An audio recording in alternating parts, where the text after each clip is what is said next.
And now we may formally begin a very unusual, because it's the 25th open seminar. So we have kind of an anniversary. And as for anniversary, we have a very special guest, Professor Dan Puchniak, with us. Professor Dan Puchniak came from Singapore, and he spent in Singapore quite many years. First at the National University of Singapore and currently at the Singapore Management University. Professor Puchniak is a professor in the Yong Hall School of Law. As you see, I pronounce his surname in a Polish way because he's a Canadian and he's used to different pronunciation of his surname. But I may tell you that he has quite far but Polish roots. So for today's seminar, I will be happy to use the Polish pronunciation of the surname. He is the director of the Center for Commercial Law in Asia, member of the European Corporate Governance Institute, editor-in-chief of the European Corporate Governance Institute blog. He is a very well-known and recognized internationally scholar. Most recently, he received Cleary Gottlieb Law Prize for the top, that is the top annual prize in the world for corporate law scholarship. His research has been profiled in The Economist, the Japan Times, the Business Times, the Japan Times and the Business Times. He's in the editorial boards of very many leading law journals, mostly Asian, but also focused on comparative law. And he gave lectures, speeches, seminars at very many universities in many continents. So we are very privileged to have him today with us.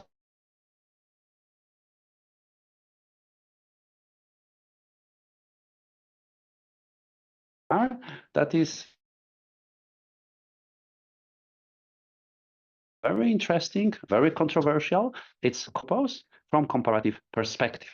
And I'm happy to mention that this seminar is organized also thanks to the funding that the University of Warsaw received from the ministry in the frameworks of Initiative for Excellence in Science. It helped us brought Professor Puchniak here to Warsaw. And also I would like to thank our partners from Warsaw Bar Association. Unfortunately, Dr. Schmidt, who usually is with us today, couldn't join us, but they support all our events. And to date, we had already 24, and now we have the 25th. The structure of this seminar is usual for the entire series. So first we will have presentation given by Professor for about 50 to 60 minutes. If you have any questions or comments, please note them down, and then we will have a question and answer session, and everyone will be free and everyone is invited to ask questions, to share comments, and to make the seminar as interesting and as in-depth as we like, and we try to have during every seminar. So I won't take more time, and I will give the floor to Professor Puchniak, who will share his presentation with us. So thank Yeah, go. Very good. Thank you very much. I really want to thank Professor Osada for inviting me here. It's a very special visit for me, although I've been to many different places around the world, growing up in Canada. So I have a strange background, which would take too much time for me to explain. but I'm the director of the Center for Asian Legal Studies at the National University of Singapore, which is not a typical thing for a white man from Winnipeg to end up in. And I'll just say the obvious right away. Yes. And I teach at Tokyo University every year. So I did my graduate work in Tokyo, my LLM and my PhD in Japan. Yeah, I've been in Singapore now for getting close to 2 decades. And my specialty is comparative corporate law, but with a very strong focus on Asia. So I've also taught in the LLM at Chulalongkorn, the top university in Thailand, worked for the Open Society when Myanmar opened up, and actually had meetings with George Soros in Yangon for the redrafting of the Companies Act there. Recently, I have a paper out on independent directors in Indonesia, and increasingly doing things there. In Singapore, of course, I teach the basic company law course. I teach comparative corporate law. Have been involved on the ideas committee for the reform of the Singapore Companies Act, and so Singapore has become home after a few decades. But because when I was growing up, my father would take enormous pride. Unfortunately, he passed away several years ago, in his Polish roots. Yeah. Whenever he would introduce himself to anyone, it was funny because he was in some ways divorced from Poland, in that in his generation in Canada, his parents discouraged him from speaking Polish, I think just wanting them to integrate into Canadian society. But nevertheless, in his very large, very Catholic family, I'm Jesuit educated as well in my Catholic schools. He always had this very strong connection, to Poland. So for me, it's an extra special visit, and I really want to thank you and everybody that has helped arrange this for me. So I hope I can live up to the expectation, and being at this wonderful university, which lives by the motto, it's definitely better than that other one in Krakow. Yeah. I hope this is being recorded. Yeah. Now I've just lost my invitation to the other part of Poland, but that's okay. I was around the city today. It's very beautiful, so I'm happy to stay here.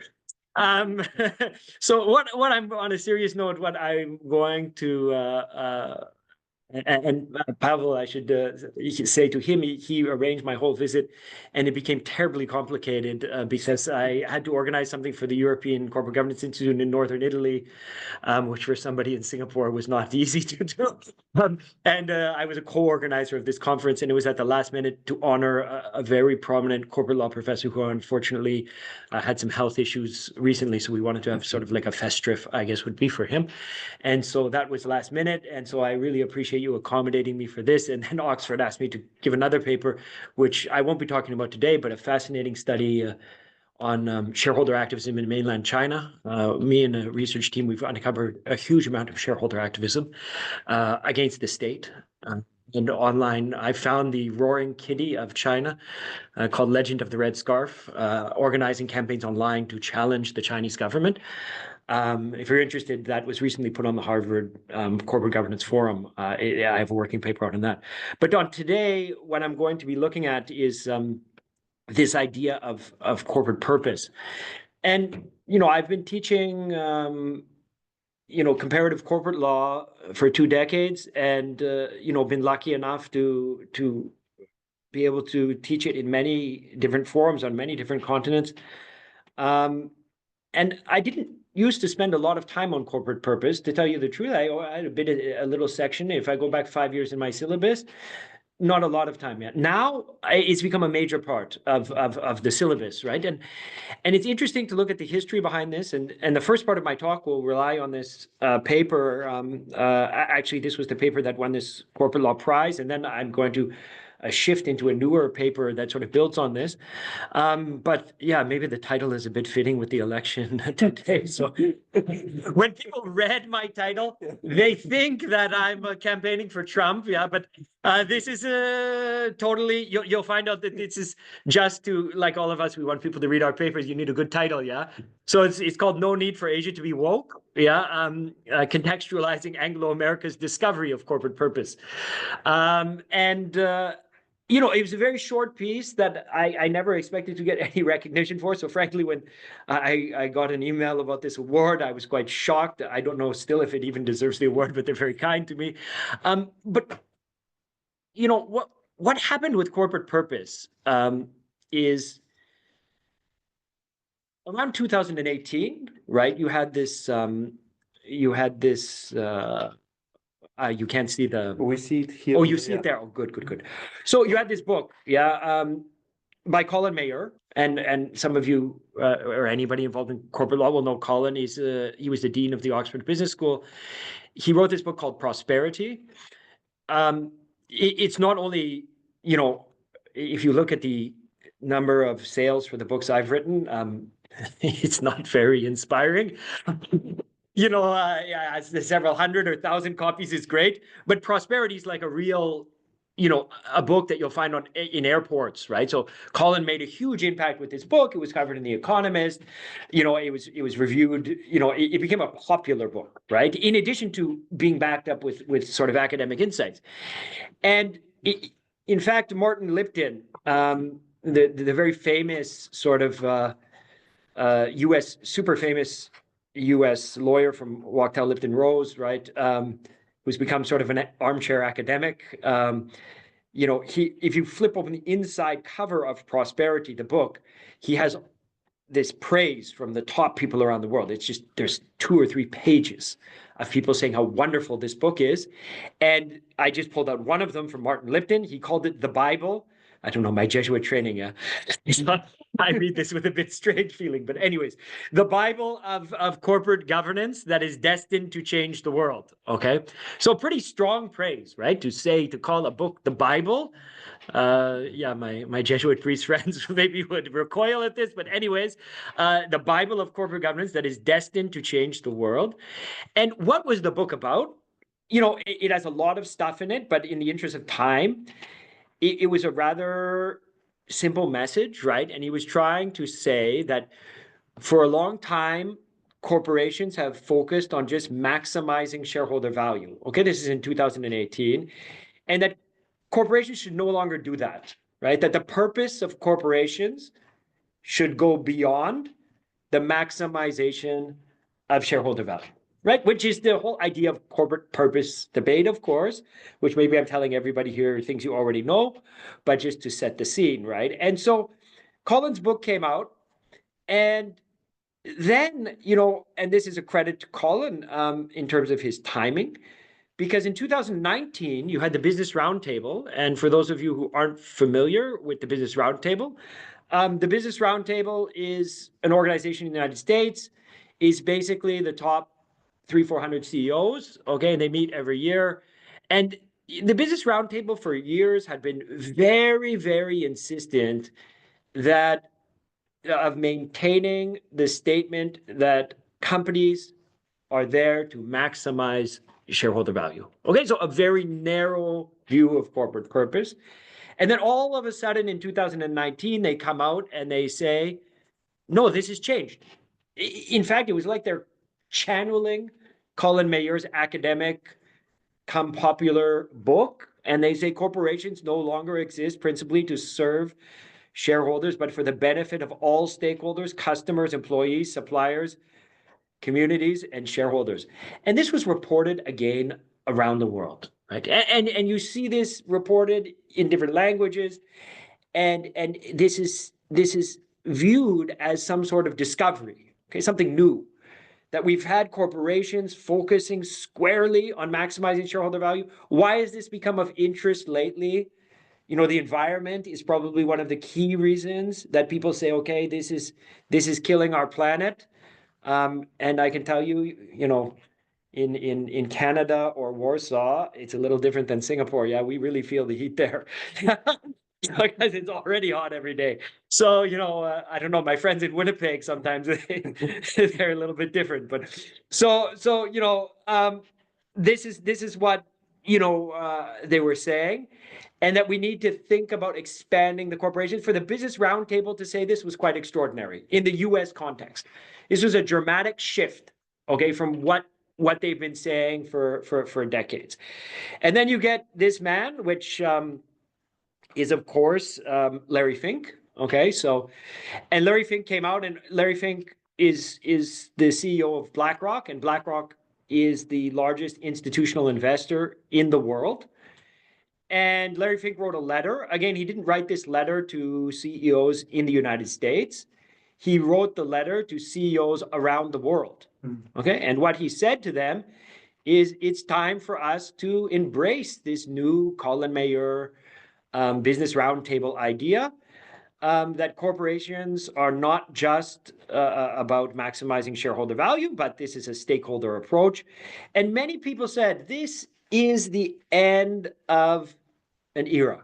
This is a brand new start. This is a discovery, okay, of this new idea that corporations should not just be about maximizing shareholder value. Finally, there was in the same year that Fink wrote the letter, the World Economic Forum met in one of their nice fancy meetings, and they released a what was some people called a manifesto. And this document basically proclaimed that we're now this world of shareholder maximization is over. The traditional model of shareholder capitalism is over, and we have this new discovery that companies need to focus on other stakeholders, namely employees, and the environment, right, is sort of always front and center in terms of the other stakeholders. So basically, just to sort of sum up what I've said so far, the idea is that that there's been this discovery that corporations have stakeholders other than shareholders, and that the purpose of companies, other than maximizing shareholder value, promises to deliver corporate governance from Tartarus to Elysium. Yeah. Or as Mayer would say in his book, and I say this, I'm reading out a quote from my own paper, perhaps drawing on Hinduism for global effect. He has a picture of Vishnu on the inside cover of the book, so I think I'm being somewhat fair in making this statement, if you put the picture in, to bring about corporate nirvana. His words, not mine. Yes, his words, not mine. So I'm sitting in Singapore reading this, yeah, in my office, and I feel a bit far away from this discussion. Yeah, not just physically, which of course I was, but intellectually. And three words popped into my mind. I haven't got to my three words yet. Yeah, I'll get there in a second. Before I get to my three words, yeah, I need to take a direct quote from Professor Colin Mayer, right? Who's a great professor, and he's well-meaning. He's very well-meaning. So the book, I think he wants prosperity. He wants to solve climate change. Okay, so I don't question his integrity at all, or his motivation is very good, right? But when I read this sentence from his book, right, which encapsulates the part that I have some pushback against, he says that the Friedman doctrine, okay, has been a powerful concept that has defined business practice and government policies, again, his words, a direct quote, not mine, around the world for half a century. But what is the Friedman doctrine? The Friedman doctrine, again, is shareholder maximization, wealth maximization. Now, Friedman has been terribly misunderstood. In the second part of my talk, Brian Cheffins, who's a good friend of mine, has a great new article out at Cambridge talking, it's called Don't Blame Friedman. Yeah, and yeah, very nice piece. And I talked to Brian. Actually, Brian gave me comments on this piece and saw me present it somewhere, and I added in a footnote. You'll see in the footnotes, there's Brian's piece. And so I'm not actually saying the true history. I think Brian makes a good point. I'm saying what, the way that people characterize Friedman, okay? I think there's a difference. It's funny because you have to be very lazy not to read the Friedman article because it's like 3 pages long, yeah. So you should just Google it and read it. Friedman's far more sophisticated. I think most people paint Friedman as saying, just maximize at any cost, right? Pollute, whatever. He doesn't say that. Friedman says corporations should focus on maximizing shareholder value within the bounds of the law. And it's basically up to the public. We have elections to set our environmental regulation or whatever the way that you want, and that's the way that it should work. Okay. The second part of my talk, I'll criticize Friedman, so don't worry about that. But just so you understand, what Friedman was saying. So, what Colin is saying, right, is the Friedman doctrine, so shareholder maximization, has been a powerful concept that has defined business practice and government policy around the world for half a century. Okay, and what 3 words popped into my mind? Not so fast. Yeah. And why did I think this? I think this because I've spent my professional life on Asian law. Okay, I practiced in a Canadian law firm for 5 years to pay off my student loans. But after they were paid off, I've been in Japan and as I explained, in Singapore, and heavily involved throughout Asia. And when I thought of this discovery that had been made in the United States and in the UK, to sort of spoil the punchline for the rest of my presentation, it's not a discovery at all. If you look at all of the Asian miracles that have occurred, and if you look at the problems in Asia too, for good or bad, what I'm going to describe in the next 15 or 20 minutes, I'll take you on a tour through Asian corporate governance and corporate law. And it's very clear that they've been based on a stakeholder model. And in my mind, if you're going to say it applies to the world, then include a picture of a Vishni in the cover, right? This is not a UK creation, yeah? Asia does not need to be woke, yeah? So I think we're far past the time of, I'm going to get in trouble here a bit too, right? Before they used to say, the famous saying about the British Empire, and of course I live in Singapore, so it was a British colony. Used to say the sun never sets on the British Empire, yeah? But I don't know, after Brexit, it sets in an hour, yeah? Anyways, but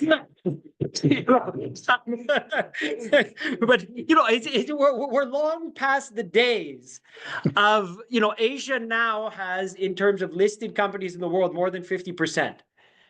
Just in China alone, there's more global Fortune 500 companies, not measured by the Chinese Communist Party, but measured by Fortune magazine, a US publication, than in the United States or all of Europe combined. That's just in China. Okay. And so it's Asia has 4 billion people, speaks 2,200 languages, incredibly diverse, depending on how you define it, 45 to 52 countries. To make statements about the world and to not include this region, yeah, I think needs to be corrected. So I don't think what Colin is saying or what Larry Fink was suggesting or these other people who suggest this is a new discovery, a brand new invention, they're not wrong about the US and the UK. Of course, the US and the UK are often talked about Anglo-America, and that's often a mistake, right? Because they have very different traditions. But one thing that is correct is if you look at the past several decades, okay, and there is some wonderful scholarship in the US that is re-examining corporate purpose. I actually have a working paper that needs to get finished with Georg Ringe and Genevieve Helleringer at Oxford and Aurelio Guerrero Martinez, where we're looking at this corporate purpose in more detail. And there's been some, Dorothy Lund at Columbia has written a nice working paper that shows that in the US, you've had fluctuations throughout its history even, okay? So we have to talk, if we're going to talk, we should talk accurately. In the US, it's definitely been shareholder-centric focus for several decades now, okay? The UK is the same, but our new paper is called the Corporate Purpose Continuum. I think you have to put this on a continuum with stakeholderism and shareholderism, and the US is on the far tail, okay? And then you have the UK.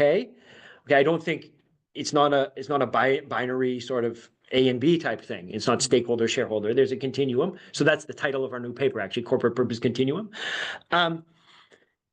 And the US and the UK were clearly on that side. And if you go back to this famous Hansman and Crackman article, which they got very unlucky because they're both brilliant, right? But they've put it at exactly the wrong time, yeah. It's published, right at the height, and they're predicting that the whole world is going to move to this shareholder primacy model, okay? At that time, they were right in the sense of the US and the UK, okay? They had moved to that model. And so I have no quibble with saying that the US and the UK are on this far tail of, having decades of focus on companies on shareholder wealth maximization. And I'm not making a normative claim whether that's good or bad. There's been lots of fights about that. But just the reality that they're there, okay, that is not being questioned. What's being questioned is whether Friedman was giving lessons around the world, yeah? And so I said, what seems to have been forgotten is that the Friedman doctrine is as autochthonous to Asia as the fortune cookie. It's very funny. I used autochthonous in the title, and Curtis Milhoff from Stanford, who was just a visitor last week with me in Singapore, he was joking with me in a WhatsApp. He said, I had to pull out the dictionary to look up what autochthonous means. So I apologize for this. Yeah, it's probably a poor choice of word. It's overly complicated for a simple idea, which autochthonous is indigenous local, okay? It's just a fancy word for it. So autochthonous meaning the fortune cookie. I don't know if you know the history of the fortune cookie, yeah, but you don't find them in Asia. That's very funny. It was made in a Chinese food restaurant. They debate whether it's in New York or California. But the point I was making is that the Friedman doctrine, yeah, this is not, they weren't thinking about this in Japan or mainland China when they're creating their Companies Act. They're not thinking about this in India or Singapore, okay? So this Friedman doctrine is not the basis of the way that Colin says directly in his book, that this has been defined sort of the understanding of the corporation around the world. No. Okay, and so I'll take you through Asia now, and it's a whirlwind tour. But one thing before I go through Asia that I need to say, on the one hand, I'm making a positive claim, okay, that this is misdescribed. But I'm not just correcting the historical record.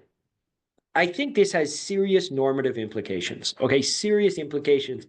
And why I say this is, I'll show you how this can be abused. In Japan, to take one example, and I'll explain the details behind this, the government, or the last administration, now Japan has recently a new prime minister, but the last prime minister, when he was elected, he used this global rhetoric of embracing stakeholderism to, in the start of administration, many people were worried he was going to undo very helpful reforms to kick out the Japanese old guard that hadn't been kicked out. All of these men in their salaryman suits sitting on piles of cash, making Japan not terribly productive, okay? And he was going to use this to unwind reforms to reinvigorate the Japanese economy by saying, I'm embracing stakeholderism, yeah? Or India. So India is so stakeholder, it's crazy. Every big company has to give 2% to corporate social responsibility. But if you look at the empirical results, massive problems with this money going to corruption. Do we make it 5%? Is that going to improve India? Make them more stakeholder. If you read their corporate law, it's so stakeholder. Even though it's a common law country, you think it's like the UK. It's right in the Indian Corporations Act. They talk about employees, society. You can make it more stakeholder, okay? But if you take the law and development movement and you go to India and you use Colin's well-meaning prescription, he wants to do good. But this is going to cause huge problems. You have to take each jurisdiction in its own context, yeah? I don't know anything about Poland except that I love it because my father loved it. And today I love it because it's a beautiful city. Yeah. But I get the sense that to understand how corporate purpose in Poland works, you probably have to be Polish and you have to understand Poland's context. You're not going to be in the same place as the UK. Maybe that's a good thing. Maybe it's a bad thing. But you're not going to solve the problem by using the same medicine that will either help or hurt the UK. Right? And that's the overall larger point, that this is not just a correction of the historical record. This is actually has serious potential negative consequences that have played out in the real world. So I start with this. I love this slide. I use it when I present in the United States. It's a very graphic. With Randall, it was very funny. I was with a bunch of merit folks from Colombia, just in Italy.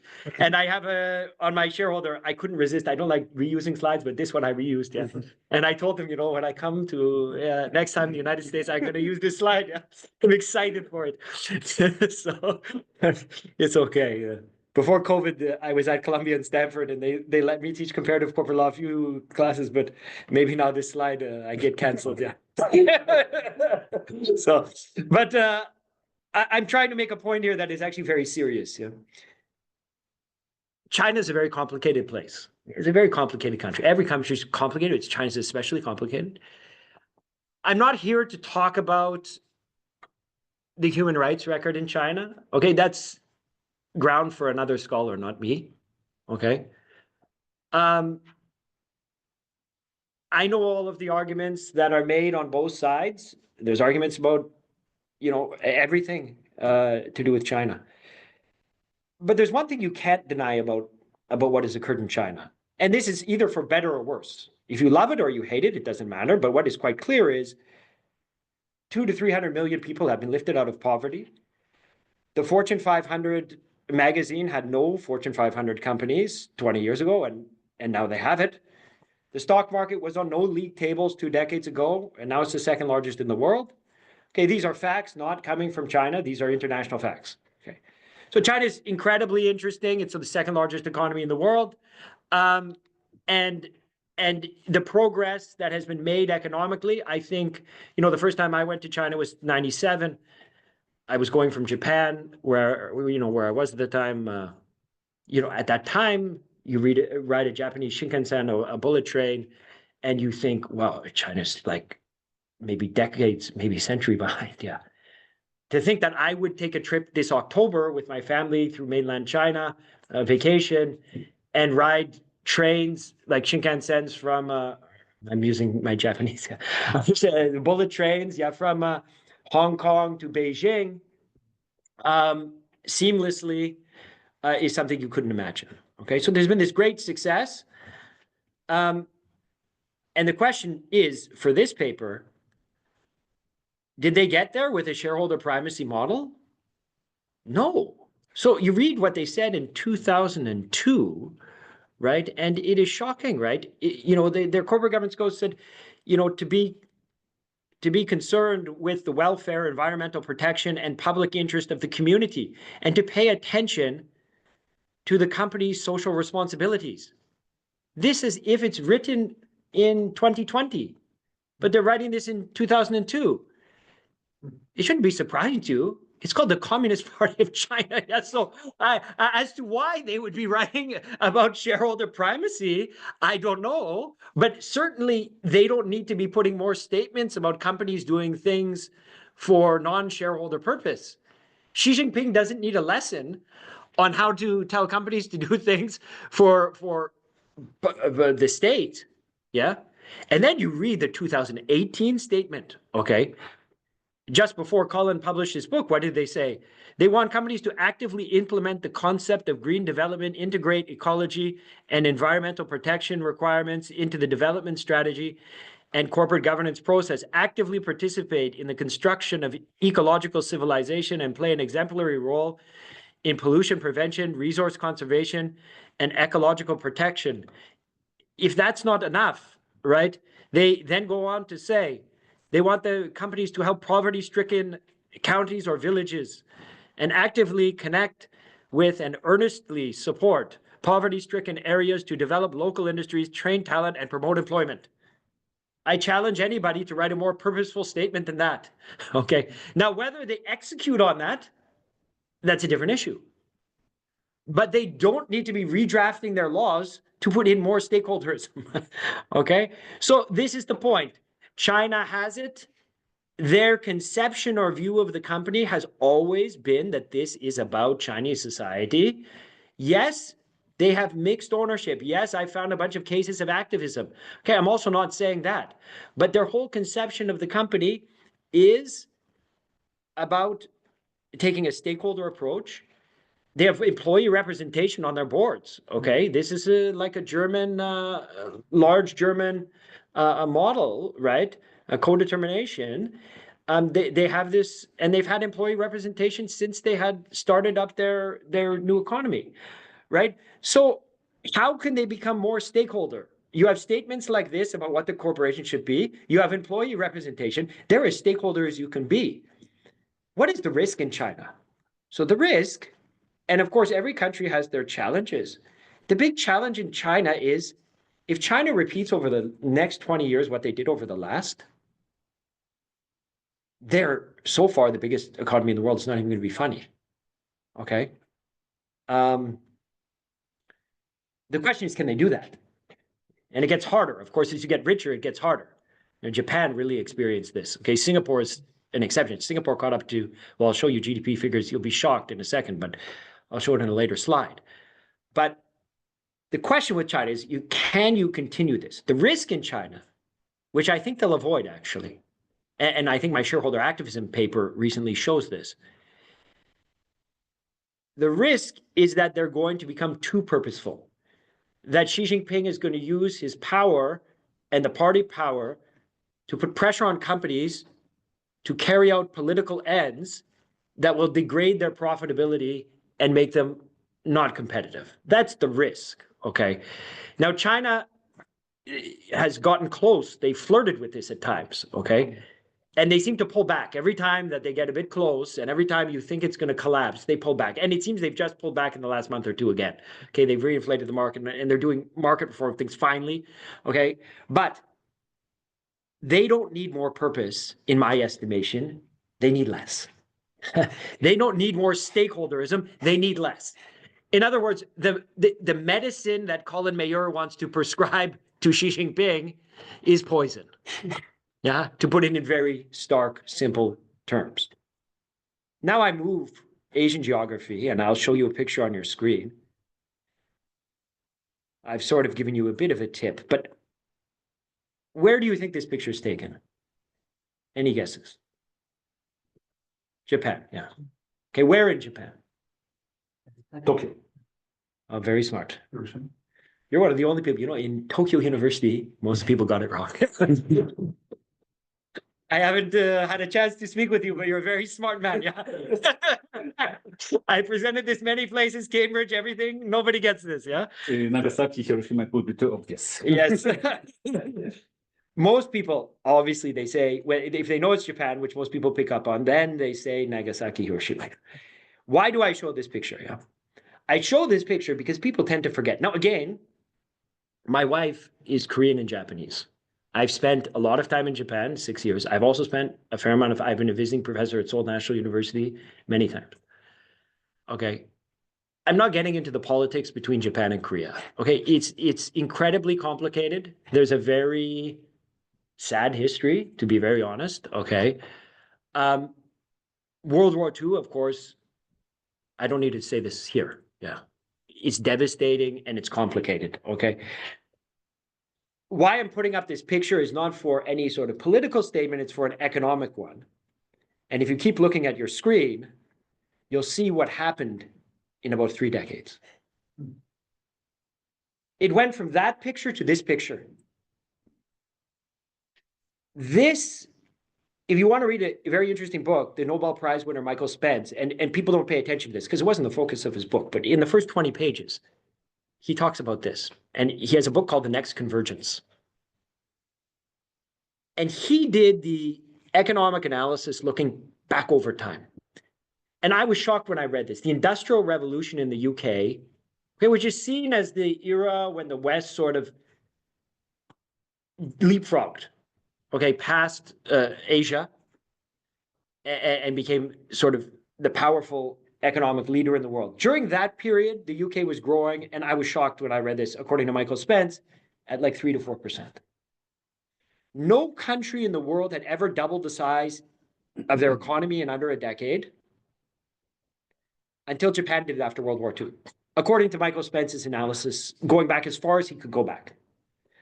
What occurred in Japan, you know, I think it's much for the better. Of course, Japan, since World War II, has been a very responsible country and actually, you know, I think promoting a lot of good around the world.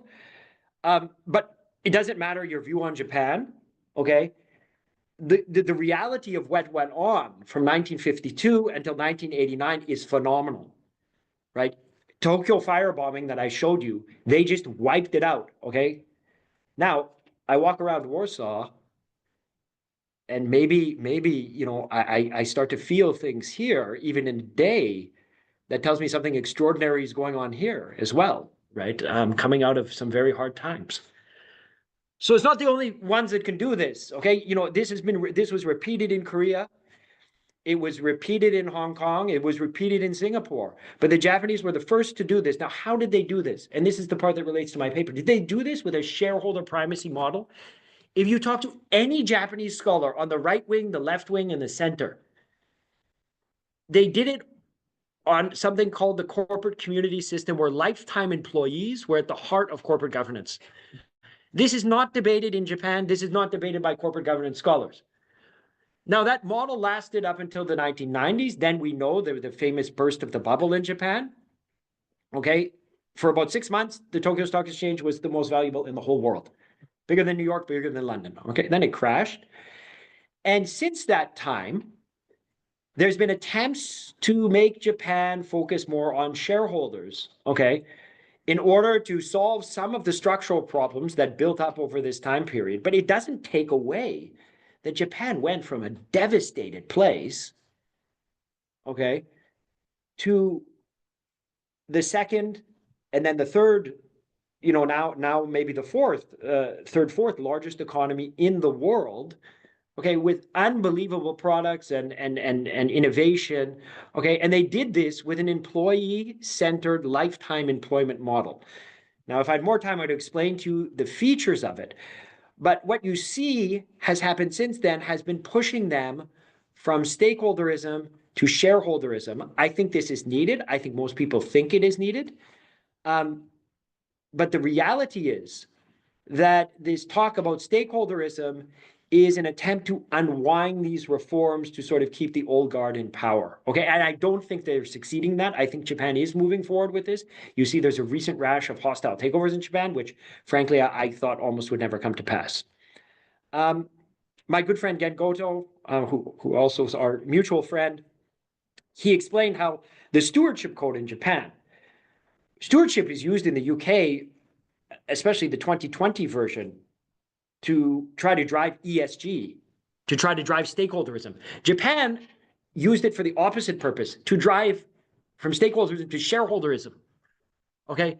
And this is not me speaking. This is Gen Goto, who in my mind is the top comparative corporate law scholar in Japan, okay?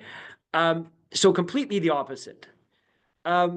There's actually this old Edo period, and of course, with all my time in Japan, I'm fascinated by many aspects of Japan, but it was referred to as Sanpo Yoshi, which means like three-way benefit for buyer, seller, and community. And the new prime minister, when Kishida came into power, he was saying, I'm embracing Sanpo Yoshi. But really what I think he was embracing is there was the pressure from the old guard not to change the system. Okay, and this was a picture actually from The Economist talking about this problem. Okay, India. Now I'm running out of time, so I can't spend time on India. You know, India, it's a part. China gets all of the focus these days, but do you know India has 5 million people in tech, professionals in tech, 5 million. Okay. A massive number of unicorn companies, and who would have believed even 15, 20 years ago, who would have believed that the capitalization of the Indian stock exchange would be bigger than London? That happened last year. A nice irony, yeah. A nice irony. So they, it's India is this. My good friend and colleague and co-author Umakant Veritil, who is, in my estimation, he would never say this because he's a humble gentleman. He's the best comparative corporate law scholar in the world, focusing on India. And he explained the whole Indian situation to me. So I can't take really credit for the Indian part. It's basically taken from his own words and research. And Umakant said to me, Dan, you don't know how stakeholderist India is. So that what I was saying about the 2%, but even up on the screen, you'll see that the Indian Supreme Court for a long time has said companies should be understood as these, part of society and community, right? And then they put this in the statute in 2013. And this isn't like in the UK statute where they think about long-term shareholder value. Okay, when they talk about that the directors in India owe duties to act in the best interest of the company, its employees, shareholders, and the community and the environment, those duties are on par. They're equal. This is not the idea, okay, we have shareholders, but we can look to these other constituencies, which is sort of the UK approach after 2006. This is saying you owe an equal duty, okay, that the environment and that employees are on par. So very stakeholderist, but what's the problem in India? The problem in India is not that they don't know anything about stakeholderism, it's corruption. And when you have more stakeholders, it's far more. So in our paper with Georg and Genevieve and Aurelio, this is probably going to come out.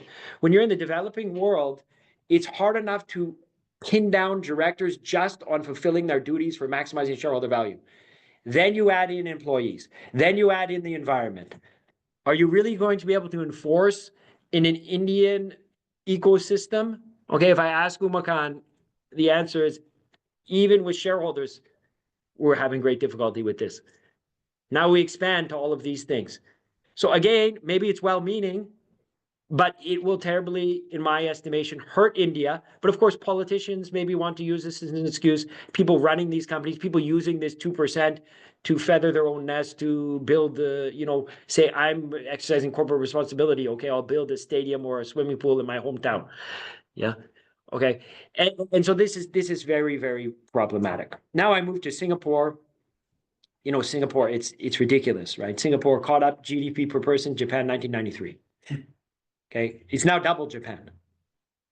It's higher than Switzerland. Okay, no natural resources, all human capital. So how do you achieve this? Interesting story, but I love pictures, as you can tell. Okay, this is the picture of Singapore on independence when the British, and then quickly they pulled out their army and left Singapore on its own. Yeah, and this is a picture of the same piece of property. Yeah, so you've had this phenomenal development going from a developing world status. You speak to taxi drivers in Singapore, old taxi drivers, and they remember when the streets would flood every time it would rain. Okay, and now it's just, it's unbelievable, right? And Lee Kuan Yew, the founder of Singapore, went to LSE and at Cambridge. He was legally trained. The only one who did better at Cambridge than him was his wife. So that's why he I don't know, many reasons to get married, but better to have your competitor as your friend than your enemy, I guess, yeah. So Lee Kuan Yew, yeah, the whole Lee family, actually, it's an amazing story. Yeah? It's really, really amazing. I was actually at Cambridge on, it was the anniversary of his passing. And I went to the bridge where there's a famous picture of him taken, and it was filled with people. Yeah, I had trouble getting to it. So, and he deserves that. Yeah, he's one of the true amazing world leaders, I think, of the century, right? But, this is the British Empire that I was so lovingly talking about earlier. And, if you think of the British Empire, Singapore, if anyone has studied in a Commonwealth environment, you can walk into a Singapore company law class and you'll understand everything right away. the judgments read like Australia, the UK, they cite the same cases, Foss and Harbottle, all of these things, right? So it seems very, very, like UK based. But then you look at this. So you could say Singapore is the exception. Singapore is maximizing shareholder value. It's UK long-term shareholder value. Now, what am I putting up on the screen? You may not know some of these companies. I was explaining this over lunch. Singtel, okay, Singtel seems like a boring telephone company. Singapore has 6 million people. Yeah? Singtel has 650 million customers.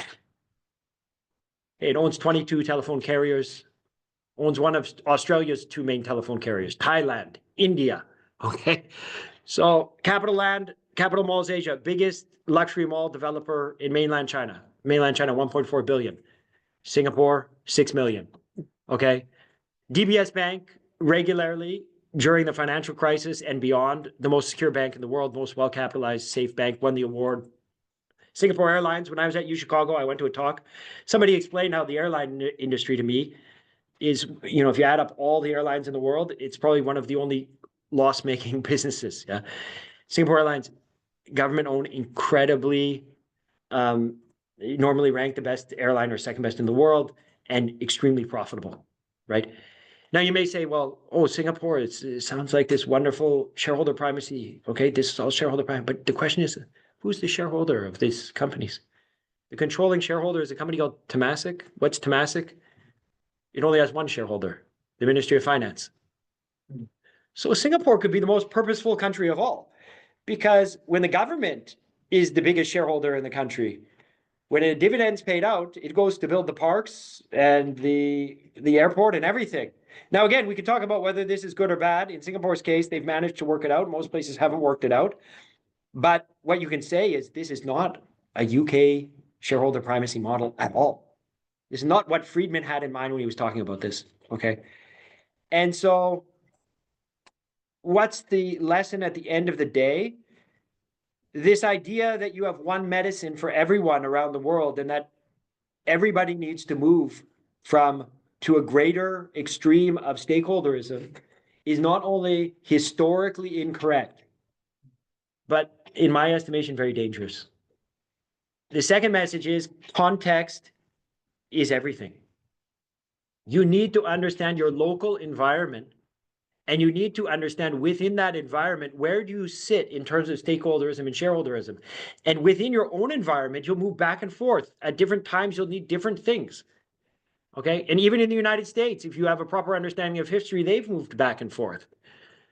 And the question is, when do you move back and forth? How do you move back and forth? But it's understanding that context matters, right? And if we think if climate is important, okay, and you're a believer that things need to be done about that, okay, personally, I believe that in some ways we need to address this. But if you misunderstand Japan has great potential for innovation firms, for green technology, but companies are sitting on piles of cash. They're not innovating. They need a shareholder push to get them to create those products to save the planet. They don't need more stakeholderism right now. That's not going to solve the problem. That's going to exacerbate the problem. Okay, India, 1.4 billion people, now the most populous country in the world. If they keep on getting lagged with corruption, they're not going to be saving the environment. They're going to be buying more oil from Russia and causing difficulties. And so you don't want this. Okay? This does not make sense. So, I think you need to treat the reality. India has this enormous potential to do good. Good, even if they do good for their own country. This is 1.4 billion people. If you're going to solve the climate's problems, you're not doing it without India and China. Okay, you're talking, there's 3 billion people right there. And you have to take them on their own terms and understand their realities and work within the system. So what I say to Colin Mayer, with all due respect, he's a great scholar, but I say prosperity requires diversity. Again, I use the woke playoff language, yeah? But it requires diversity. You have to accept countries on their own terms. And I think this is the key to corporate purpose. Now, I know I've overstayed my welcome maybe by, I don't know, I started a few minutes in. Yeah, you have about 5 to 10 minutes. Okay. So yeah. Okay, so I'll enter into some new terrain. and this is a new paper. It hasn't been published yet. And this is actually my co-author, Rosa, is from Kazakhstan. Yeah, so she has a fascinating background. She's from Kazakhstan, but did her doctorate at Cornell, is really brilliant. And she was in my Asian Law Center when I was at the National University of Singapore. That's how I got to know her, but she's now a law professor in Kazakhstan. And, again, we look at corporate purpose, but from a different perspective. And the perspective is this, a terrific scholar and good friend of mine, Holger Spaumann, who's at Harvard Law School. He came to Singapore, and he has also another excellent paper. If you want to read something else really good on corporate purpose. But I had a good chat with him about this paper, and if you look at my footnotes, he's the only one, but in a very slight way, that even came close to picking up on this defect, right? The Friedman debate, the big debate among comparative corporate law scholars about corporate purpose, draws on Friedman. And what this debate says is, should we keep the corporate law proper? So if you're in a civil law country, and you have it as part of a code, or if you're talking about your Companies Act, okay, and increasingly civil law countries also have separate Companies Acts, right? So that's nothing distinct. But the idea is, should you put in the proper corporate law legislation things about maximizing just shareholder value, or should you include other things in your corporate law proper? Okay, and so the arguments are quite simple on both sides. One side says, the Friedman argument was, you should only put maximizing shareholder value. Why? Because of what I said earlier. We have public law. We have elections to decide other things. You should not have the directors and shareholders making decisions aside from maximizing the capital that they've been allocated in their company. They're not the right people to talk about the environment, social issues. The other side of the coin is to say, well, look at the situation we're in. We have global warming. This hasn't worked. So yes, of course, you have your environmental regulation and all that, but the time has come where we need to also mainstream into the corporate law that directors say should focus also on, have a duty to the environment. Or we've had such a wealth gap that there should be an obligation to protect employees. Okay. Now, I understand the intellectual debate there. I don't get into it because too many people are in that space, and I don't think there's much to add. I think if you read Holger's paper, you can also have an interesting framing of corporate purpose. I look at another problem with Rosa, and what we look at is, okay, it's all fine, the Friedman paradigm, to think about this, but there's one big problem, especially with pollution. So let's take the Friedman doctrine and say, okay, you have a company, they dump the steel company and they putting pollution in the river. And the river goes from Poland into Germany. The Germans are the ones angry about this. And the Germans say, we want to change this. Of course, Germany has no, well, I should change my story, yeah. So let's say we have a German steel company. And we pollute the river and it comes into Poland, yeah. And then Poland wants to stop Germany, yeah, from doing this. Okay. So if we're in that situation, right, and Poland wants to stop Germany from doing this, Poland cannot force Germany, okay, to do this. They can't force them to put it into their corporate law or into their environmental regulation. And actually, in a more serious sense, yeah, me and Rosa started this looking at ESG in Russia. This idea came from ESG in Russia. And the reason why we were doing this is because actually, before the war in the Ukraine, that we found several documents put out by big international law firms talking about a green revolution in Russia. I became very interested in this. And I wanted to see if this is true or if this is just propaganda. Okay. And so what I started to look at is and we Rosa can speak Russian, okay? So we started to translate some things, and Putin has these ridiculous speeches, right? He has some speech we found is something. Global warming is good because women will be able to take off their fur coats and walk around in Moscow. Okay. So I'm reading these, right? And I'm finding these interesting statements about sophisticated statements about global warming. And then, of course, there's more interesting things. You get some more serious statements saying, well, if the polar ice cap melts, we'll have better shipping lanes, okay? These are actually statements that come out. So I'm reading these sort of, I'll just say it, right? Just rubbish, ridiculous statements, okay, coming out. But then we're seeing that Gazprom and that are actually dealing with emissions, and you have serious firms saying that, it's becoming green. And I was thinking, why is Russia doing this? It's obviously not coming from Putin. But why were they doing it? And we're going to have a separate paper on this, but it's taking us longer to put together for obvious reasons, any sort of hard data on this. They were doing it because they're selling all their oil and gas to Europe. Europe has, even for building pipelines and that, there's green loans, there's all environmental things. So actually, European regulation was forcing even the executives we were trying to find out were being incentivized to lower their emissions. They're not doing it because they want to. They're doing it because if they don't do this, they're going to lose their market. Of course, this was before the war, okay? Now, that got us to thinking, so actually we were going to write a paper on this. Then the war, it all became complicated. Then we're trying to think, well, how, if you have state A and state B, how does state A change state B's corporate governance? Okay, this is not, Friedman doctrine doesn't answer this question at all. And so you need a new framework. And then we started looking around the world and saying, well, do you see this happening? And you see it a lot. Now, The Anatomy of Corporate Law, which is a terrific book, they also look at corporate purpose on a jurisdiction by jurisdiction basis. They don't think about it beyond borders, which is this working paper is called Corporate Purpose Beyond Borders. And what do we look at? We try to create a taxonomy. I talked to you about powerful states. Okay, states, Europe with the CSDDD. Okay, Europe has its view of corporate purpose, double materiality for financial disclosure. But if you read the CSDDD, it's worded in a way intentionally to catch non-European companies. Now, again, I'm not saying this is for better or worse. This is trying to project Europe's view of the purpose of the company to the rest of the world.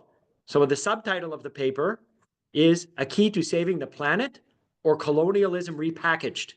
Yeah, because it's fine to say, and I talked to somebody at the LSE, they said, studies have been done on Africa, what, for instance, the carbon tax adjustment mechanism is going to do, and these European directives, and they say, well, lower the African GDP, shave a few percent off of it. I was talking to somebody, I won't say their name, a prominent person at the LSE, they said, oh, that's good, because it shows it's working. Because what's happening is the greenhouse gases, the factories are moving from Europe to Africa, and we're not solving the greenhouse gas problem. Well, that's fine, unless you work in a cement factory and it's the only industry in your town in a poor country. And then it's then European aid to Africa is only less than half that. So it's fine. My view is you can do that, but then double your aid, if you want to feel good about it. But anyways, Europe's trying to do these things. Okay, I think people are good, well-intentioned, maybe, but there's serious issues, right, about this state-based, but there's also firm-based, right? And we look at two types of firm. We call one the IKEA effect and the BlackRock effect, drawing on the Brussels effect, right? And if you look at BlackRock produces one statement of corporate purpose for the whole world. So for Japan, they say, any boards with no women on it, we vote against. Because that's their policy around the world. Now, that can be good or bad. I presented this at University of Tokyo, this paper, okay? So I got this guy. It's good or bad. You could say this is great. Japan is living behind the times. They need to be woken up by BlackRock. Or you can say, this is interference. It doesn't make any sense, okay? All of this women on boards diversity, the empirical evidence is not so clear, whatever. Okay, you can say whatever. I'm not getting into the debate of it's good or bad. I'm just saying the game has changed. The fact that BlackRock is making a social decision and is driving a social change in Japan is a different world we're living in. the purpose of the corporation is being changed, not from within a debate in Japan. It's not the Friedman era where the Japanese are debating, do we put this in our corporate law proper? So many women need to be on boards, which of course have been done in some European countries.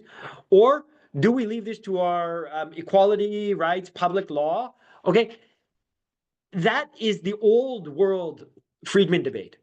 We're in a new world now, where BlackRock in the United States is making a call on this issue. Okay, and to me, that's fascinating. And to me, we need to recognize that the world has changed. Yeah. And IKEA, why do we talk about IKEA? IKEA says they're green, and maybe they are. Maybe a lot of it's greenwashing. Okay, if you look at some of they had a Russian forest campaign that people called them out on. Okay, where they were saying they're certified wood, all of this. We talk about some of this in the paper. But again, it's not about saying are these big multinationals good or bad? It's saying that they have one policy and they decide things in their supply chain for everywhere. So corporate purpose is being determined by the IKEAs of the world, because if you're a supplier in Russia or in Brazil, you're going to be forced to think about sustainability through the IKEA lens if you want to get in the supply chain. Now, you could opt out, okay, but it is a changed world. Okay, organizations, you have organizations in the past, IMF, World Bank, setting these norms. Now you're getting a breakup of this. And actually, Maria Pargendler, who just took up a position at Harvard, she has some great work on this, about a paper called International Corporate Law. We sort of agree with that this has been a big change, that these corporate purposes being created by these international organizations. Where we add a new thing is talking about firms and states, but these international organizations are changing really fast. BRICS Plus is emerging. Okay, you're not going to get the same era that you had with the IMF and the World Bank and US driven, okay, especially after today's election. Okay, again, I don't get into, is it good, is it bad? It's just different. It's a changed world, right? And it's also changed with these organizations. You're going to get a regionalization. Okay, and there's a sense of decoupling. But within the regions, these organizations are going to create purpose beyond border. And so I guess where I'll end is that just to say, to understand the future of corporate purpose, corporate governance, and sustainability, we must now understand corporate purpose beyond borders. It's no longer a Friedman world where you just worry about, is it in your company law or is it in your other legislation? It's no longer a world where you just say domestically, we talk about how we deal with this in our Companies Act. Okay, these are not domestic issues anymore. Okay, the fact that Russia, and I think one of the things that people don't recognize about the war, and I don't blame people about this, and I live, of course, I don't need to lecture you on the war, yeah, because you're living right next to it and I'm thousands and thousands of miles away. Okay, but I think one thing people haven't picked up on in terms of the casualties of the war, and of course the initial casualty, it's a humanitarian crisis, it's a crisis on many levels, okay? But if we're correct about why Russia was actually trying to address climate emissions, which was that because Europe was its big market and Europe was imposing standards, now that's gone. And their oil's obviously being soaked up, mostly in Asia. And I can tell you those standards aren't being put on Russia right now. Yeah. And so there's a climate effect that I think people haven't thought about is because you no longer have this lever of corporate purpose beyond borders on Russia. Okay. Putin's, I don't think, going to have any great insights into or any incentive to make it green companies. Okay, I don't think he's sitting around right now thinking about green companies. Even though I live thousands of miles away, I can venture that guess. Yeah. and so I think this is a problem. Yeah, because if you look at climate, right, about 50 companies in the world produce most of like a huge percentage of greenhouse gases, almost 50%. Russia has several of them. Okay, so they have several of them. And so if now they're offline and you no longer have this corporate purpose beyond borders putting pressure, this is in the long term a problem that I have no idea how to solve it, but at least we should recognize why it's going on. And we should recognize before the war, why were they responding to this? Okay, and that's fascinating because we know how hard it is to change. If you can change Russia, okay, because I think people thought they would change. you can change anyone. Yeah. So the fact that these were actually working shows the power, the regulatory power that you can have on corporate purpose beyond borders. Okay, which I think is a fascinating field that nobody's really looked at. So with that, now I've definitely overstayed my welcome. This is a picture of my law school. The library, which you can see prominently, was dedicated by the Lee family, yeah, in honor of Lee Kuan Yew's wife, and it's shaped like a pearl because in her name there's the Chinese character for pearl, so they wanted to have a. I encourage you to visit us. Since I have my roots here, yeah, now you have some roots in Singapore. So I'll end on that, and I'll take any questions. But thank you very much for your attention and your time. Thank you. Turn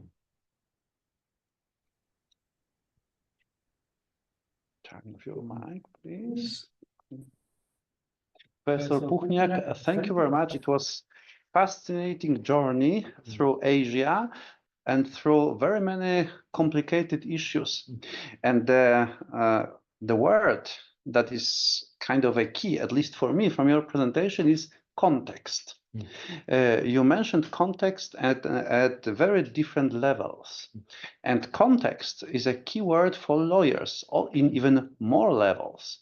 We have context when we just interpret law, and contextual interpretation, that in modern days is the leading way how to interpret statutes and the codes. We have context because law by nature is very nationalistic. There is no French biology, German biology, Asian biology. There is one biology. It's not the case with law. Law is national by its nature. So the national context of law that you mentioned regarding the corporate purpose is very important. But there are more and more levels that we can see when we think of the context, that law is also multi-level issue. We have national law, regional law, world law. And when we think about this, we see a very interesting, very beautiful, but also very complex and complicated picture of very many interactions. It may remind a traditional watch and its mechanism, when you have plenty of elements that are interconnected. And when you just touch one, the implications may happen in very many different places. This is the power of contextual thinking, and the power of the thesis from your paper, at least for me, the most important, that context is everything, and you need to see this context at very many levels. And anytime when you address an issue, you should always remember about context and about audience and all circumstances. It was truly great presentation. And now I'm happy to open the discussion. And I invite all of you, all those who attend here in the classroom and all those who attend online, to share your comments, to add questions. And please, if you want to take the floor, raise your hands, those who joined us, and you can raise your electronic hands, and I will see and will give you the floor. Those who are here, you can raise your natural hands, not necessarily electronic hands. And then I will ask you to turn on your mic and ask the question or share the comment, and then it will be easily accessible for everyone attending. And I see very many people from different Polish universities and even different countries. So the floor is yours. Please go ahead.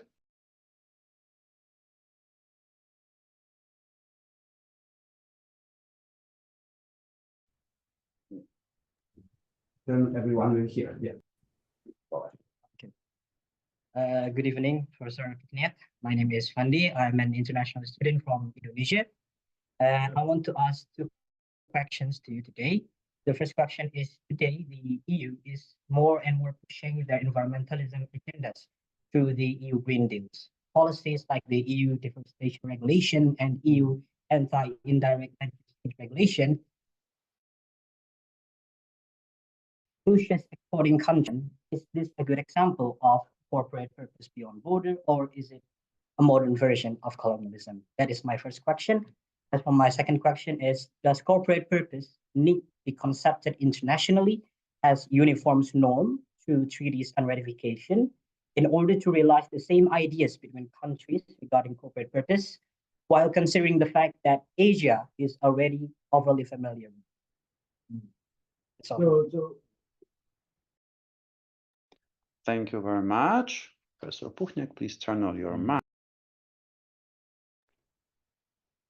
So to start, I'm delighted that you're here. I'm not sure, what university are you from in Indonesia? Gajah Mada University. I have a joint paper with Professor Rohan Akbar. Oh, At Gajah Mada. So I have a recent paper on Indonesia stopping independent directors from being required. We have a joint paper. So if you're interested, go online. It's a fascinating. I love learning about Indonesian corporate law, and it's been the most fascinating project I've had recently. So I'm delighted that you're here and asking the question. You also ask a very sharp, difficult question for me, because in the paper, Rosa and I tried to avoid your question, and I must be honest. And now you ask exactly the question I don't want to answer. So, because we wanted to paint both sides in the paper, if you read it, and the reason we wanted to paint both sides is the paper was attempting to open up a new field of thinking. Maybe that was overly ambitious, and I don't know if anybody will appreciate it. But we were trying to say that there are arguments on both sides, and it's just that nobody has been thinking about it this way, okay? And so we tried to say with each one, with states, firms, and organizations, why this could be good or this could be bad, right? But you asked me this direct question, right?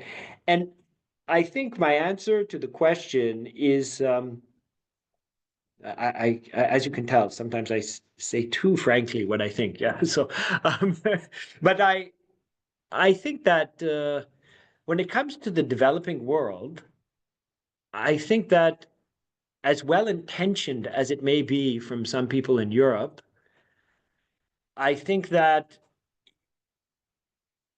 if you are in a place that you're required just in order to put food on the table, to do something that does not meet the environmental requirements in Europe, and it takes the ability away from you and your family to meet the basic needs in the Maslow hierarchy at the bottom, yes.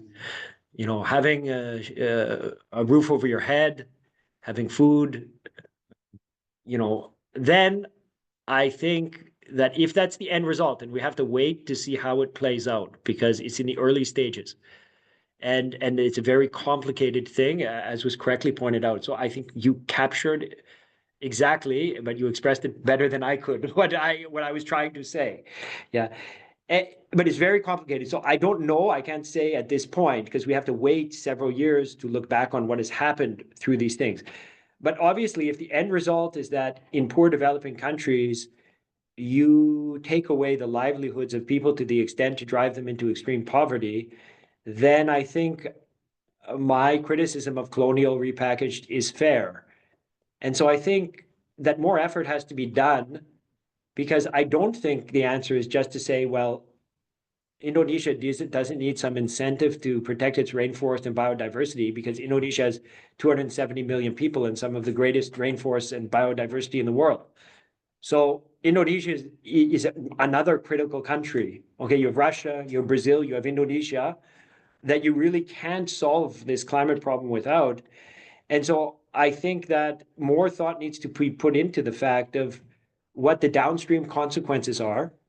Okay, and China will fill the gap with Belt and Road if Europe doesn't, right? So in our paper, we also look at the China factor. But yeah, I would say that if the rich world wants to do this, then they should pay for it. Indonesia shouldn't be the one paying the price. If you look at historical greenhouse gases, the developing countries have already taken up their quotas a long time ago when they developed. So why do you tell Indonesia now? Now, of course, it's unfair because the planet's gotten to a point that you're in a different world. And so context is everything, and we have to accept the world we live in. But I think more thought has to be put into it, or else you risk. I think there is the serious risk of it being colonialism repackaged. And I think if we don't at least raise that possibility, then we don't think about, can we solve it? And we just think we're saving the planet. And I think that's very dangerous to use the European perspective with Europe's level of development to try to then externalize that without trying to step into the shoes of these developing countries to think about it. Yeah, so that is my answer. The second question again, just I needed to catch it a bit more. The second question is, does we even need to concepted the corporate purpose internationally, making it a uniform norms, while Asia Yes. is already Yes. familiar with the corporate. So no, I don't think, and again, it's interesting. We were laughing today because Professor Osada, yeah, it sounds a Japanese name, yeah. But he's a professor in Poland, and then I'm a Polish name, but an Asian law specialist. So everything is very confused today. So you know, I think you have to take you know, corporate purpose needs to be contextualized. Yeah, I think this is the new paper that I have with Genevieve Helleringer, Georg Ringe, and Aurelio Guerrero Martinez. And we got some good feedback, although we still need to finish it, at Columbia University at the Global Corporate Governance Colloquium. I think people seem to sort of accept or have interest in this idea. You need to contextualize it, right? And I think we went through an era of, you know, after Japan, the bubble burst, and then German reunification, you had an era where the United States was the sole economic superpower. And I think you had an era like in Indonesia. Why did independent directors end up in Indonesia? We actually found, and I didn't, Professor Rohana Akbar actually found the document. It was because in the Asian financial crisis, the IMF made it a conditionality on their loan. And we actually found the legal document. And they said, if you want a bailout, you're going to put independent directors into your system. Okay, that's how it ended up there. It was what I call in our paper a legal transplant under duress. Okay, and I'm not again saying if it's good or bad, but that's just the reality. Indonesia needed the money, as you know. Okay, now we also found documentation, and I understand I don't speak Bahasa Indonesian, but of course my co-authors do very well, and they looked everywhere. And right after Indonesia paid back the IMF, there were speeches, and the translation was that the IMF is a loan shark, was one of the politicians said. It was quite interesting. And then in the corporate governance code, they removed the independent director. Yeah. So I only bring this up because I think, is this good or bad? And you can read the paper on Indonesia. You have to understand it in the context of Indonesia, right? Indonesia is a Dutch civil law country. You could say that, but is it really Dutch civil law? It is on one extent, but the Dutch then amended their act and updated it, and Indonesia didn't. Yeah, and it's developed its own system, its own culture, its own norms. So I think it's time to get away from trying to have these ideas that there's one purpose for the corporation, because frankly, historians will tell you that there's not one purpose in one country. In every country, you go through cycles of variation. So how can we, if you don't have one system in one country, then how can you expect to have it across borders, right? So saying that, there's the reality that in today's world where we have multinational corporations, and even if they're not international but regional organizations, you are also going to have these sort of drivers across borders. But at the end of the day, you need to contextualize it to get it right, right? And so I think I think that no, you don't need to have one concept. I actually think this is a fallacy that I don't necessarily, I think the times we're living in are very dangerous, in fact, but if there's one good thing that comes out of it, is maybe to wake people up to the idea that national and local norms are necessary, because every place has its own history, its own culture, and that's not insignificant, and you have to pay attention to that. Sometimes the history is ugly, sometimes it's good, but it's meaningful. Thank you very much. First, you were first, so Mr. Swoop, please go ahead.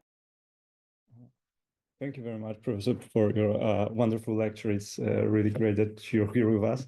And my question is basically, I'm very interested in the idea that you describe of the continuum of a corporate purpose. And so you also mentioned that in Singapore, there is like a Temasek organization, which is someone. So my first question would be, where would you put on this continuum the Temasek structure and like the Singaporean? And also, we also have like some experience with state-owned companies, and we just like, it's a very difficult topic and also very problematic also, I would say. And I'm wondering what we could learn from the Temasek structure, which is like, because I understood that Temasek works really well in terms of the, I don't know, separation of politics from financial aspect or something. So yeah, that would be my question. Please go ahead. So I get too many hard questions. So this is a great question on the continuum. So I can answer, actually, maybe I'll answer your questions in reverse. In terms of, which is easier to answer, so sort of what can you learn from Temasek? I actually have a paper with this Tan Cheng Han and Umakan Veritil, where we look at the Singapore model of Temasek and look at specifically whether China can adopt it. And the reason is that China, they used to say, they don't say this anymore, but there were statements from the Communist Party in China saying that they were going to have 30 Temaseks by 2030, because their idea was China's so big, but they love the model. And many, directors from China come to Singapore for training for the state-owned enterprise. Actually, the Asian Development Bank, which I'm going to be at in December, they've asked me in the past to do consulting work for trainers of state-owned enterprises. So what's the secret to Singapore? I looked in the archive for writing this paper, and I found this fascinating statement.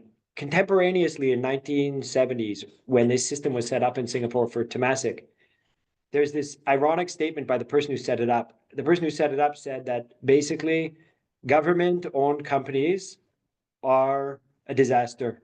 And you see them in abundance in third world countries, and basically they'll never work.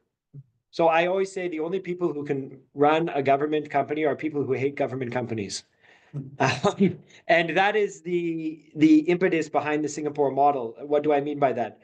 And I have a different paper on this. They set up a regulatory architecture to actually tie the government's hands as the controlling shareholder to make them less powerful than a regular controlling shareholder. Now, why would you do that?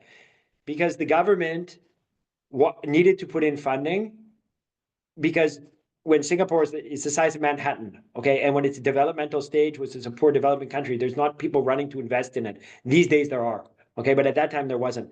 So they needed to invest in many industries. The British had pulled out, okay, there used to be a big military base there. It was the center for the British in Southeast Asia. When they pulled out in the 1970s, there was huge industries that needed to be taken over. But they said, if you allow in the boardroom decisions to be made on politics, you're never going to have competitive companies. So they've actually set up a structure, which I don't have time to explain, but it's in this paper, that goes right into the Constitution of Singapore. So when I was at University of Chicago, a good friend of mine, and I would say the best comparative constitutional law scholar in the world, his name's Tom Ginsburg, right? And I remember asking him, do you know any constitution in the world that has corporate law rules in it?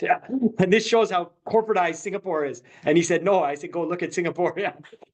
So right in the constitution, you're dealing with companies. And but it shows that that's the secret to the system. Because in most countries in the world, the problem that you have is that the government, Indonesia is one of them, has many state-owned enterprises, yeah. They use it as either patronage for people to put them in power, or they use it to execute a political agenda. And of course, if you're trying to achieve those goals, you're not going to be profitable. But Temasek has returned, not quite at Berkshire Hathaway, but fairly close since 1974 on a compounded basis. Okay. And the biggest shareholder is the government. But it works because it's run like a private company, but also Singapore as a whole is run that way. Ministers' salaries are based on a basket of the top professions. So they get paid $1.5 million. Judges are indexed on that as well. And even mid-level government officials get competitive salaries. Why? Because they say you need to recruit. And actually, Lee Kuan Yew looked at Royal Dutch Shell in the 1960s. He thought they had the best compensation system, best system for retaining and developing talent.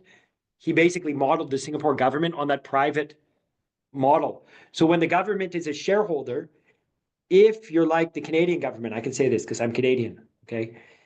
People don't go to work for the Canadian government. You know, they usually end up there because they're burnt out in like a law firm, yeah. And then you then you go to the Canadian government, yeah. And so they're not, you know, they're skilled, but they're not staying there on weekends and nights, right? So in Singapore, it's totally different, right? You're getting, but also they're not paying them what the law firm paid them, so it's a fair trade-off, right? In Singapore, you're getting a very good salary, but they expect a lot out of you, and they draw talent, right? So that is, you know, I think that is the secret to it, yeah. The second question you had was on. So the second question would be, no, the first question would be what's the key to thematic success, and the second would be how could you apply it maybe to like to solve? But I guess it depends on the local context. No. You had a question on the continuum. On where would you put, the continuum? Where would you put so this question actually, Georg, me and Genevieve, who I'm having dinner with when I go to Oxford at her house, we're gonna have to figure that out at her house. So because you're absolutely right on the continuum. It's interesting. You know, how do you set up the continuum? It's easy to put the US on a continuum, okay? And it's easy to put Germany on a continuum. Why do I say that? Because you have employee representation. You also, you know, and I think labor, even France, although it's not as clear. So France is a more difficult, and Genevieve is the French expert, not me. But, you know, Georg, when you talk to him about it, and he's coming as a visitor here, I understand, yeah. You know, he will explain, you know, of course, you've had this long period of co-determination. You've also had this idea of, you know, employee protection. It's very clear that Germany's taken a much more stakeholderist point of view of this, right? And then in the US, it's also very clear because even you read Holger's stuff on purpose, you know, you can explain, people can pick and choose things that are somewhat purposeful that comes out of Delaware, but at the end of the day, it's very shareholder primacy based, right? So those are easy. Singapore, I would put somewhere sort of in the middle, maybe towards the shareholder side, okay, of the continuum, because they don't have these employee rights, employee participation and all of that at all. In fact, labor unions they're not the type of labor unions you think of. Yeah, they're not the ones who cancel my trains in Italy. So we can talk about that later, but it's a different structure, yeah. So on that side, it's totally different. And then they do, if you were to read their fiduciary duties and that, they take a long-term shareholder value. So I think the UK is actually, if the US is here, the UK is a bit over, right? Since 2006, even you read the language of directors' duties started to change, but they take this long-term shareholder value, still shareholder focused, but the long-term value, and then you can consider other things. So they're a bit more over. So Singapore takes that. So on a formal legal basis, they're more towards the center of the continuum than the US. But then I would say they jump over even more. And it's how do you treat the jump on the continuum when the government is the recipient of the wealth that is generated by companies. So you generate it through a quasi-shareholder approach, but the proceeds directly go back in dividends to the government that's then being used for a public purpose.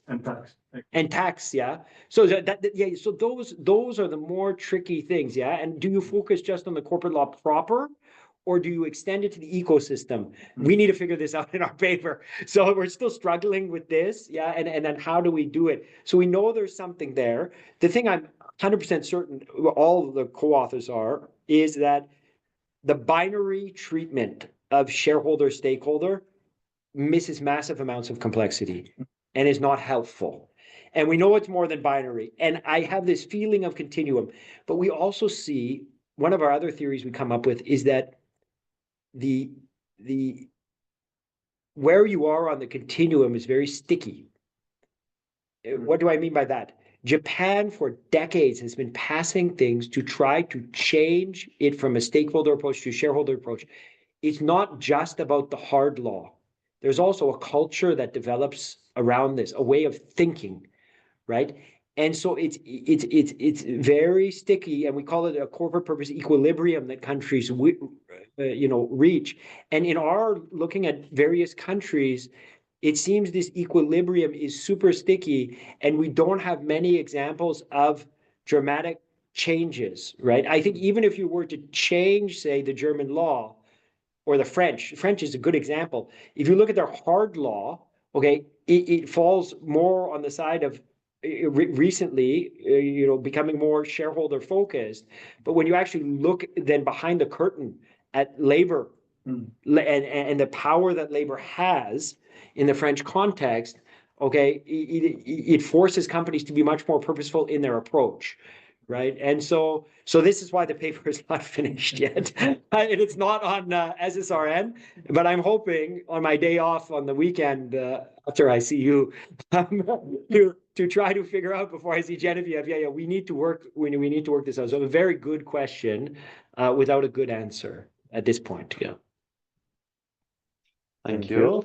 Please go ahead. Jakub Brejdak, University of Warsaw. Thank you for this insightful talk. I think it's fascinating to see how many countries in Asia stayed untouched by Friedman's doctrine.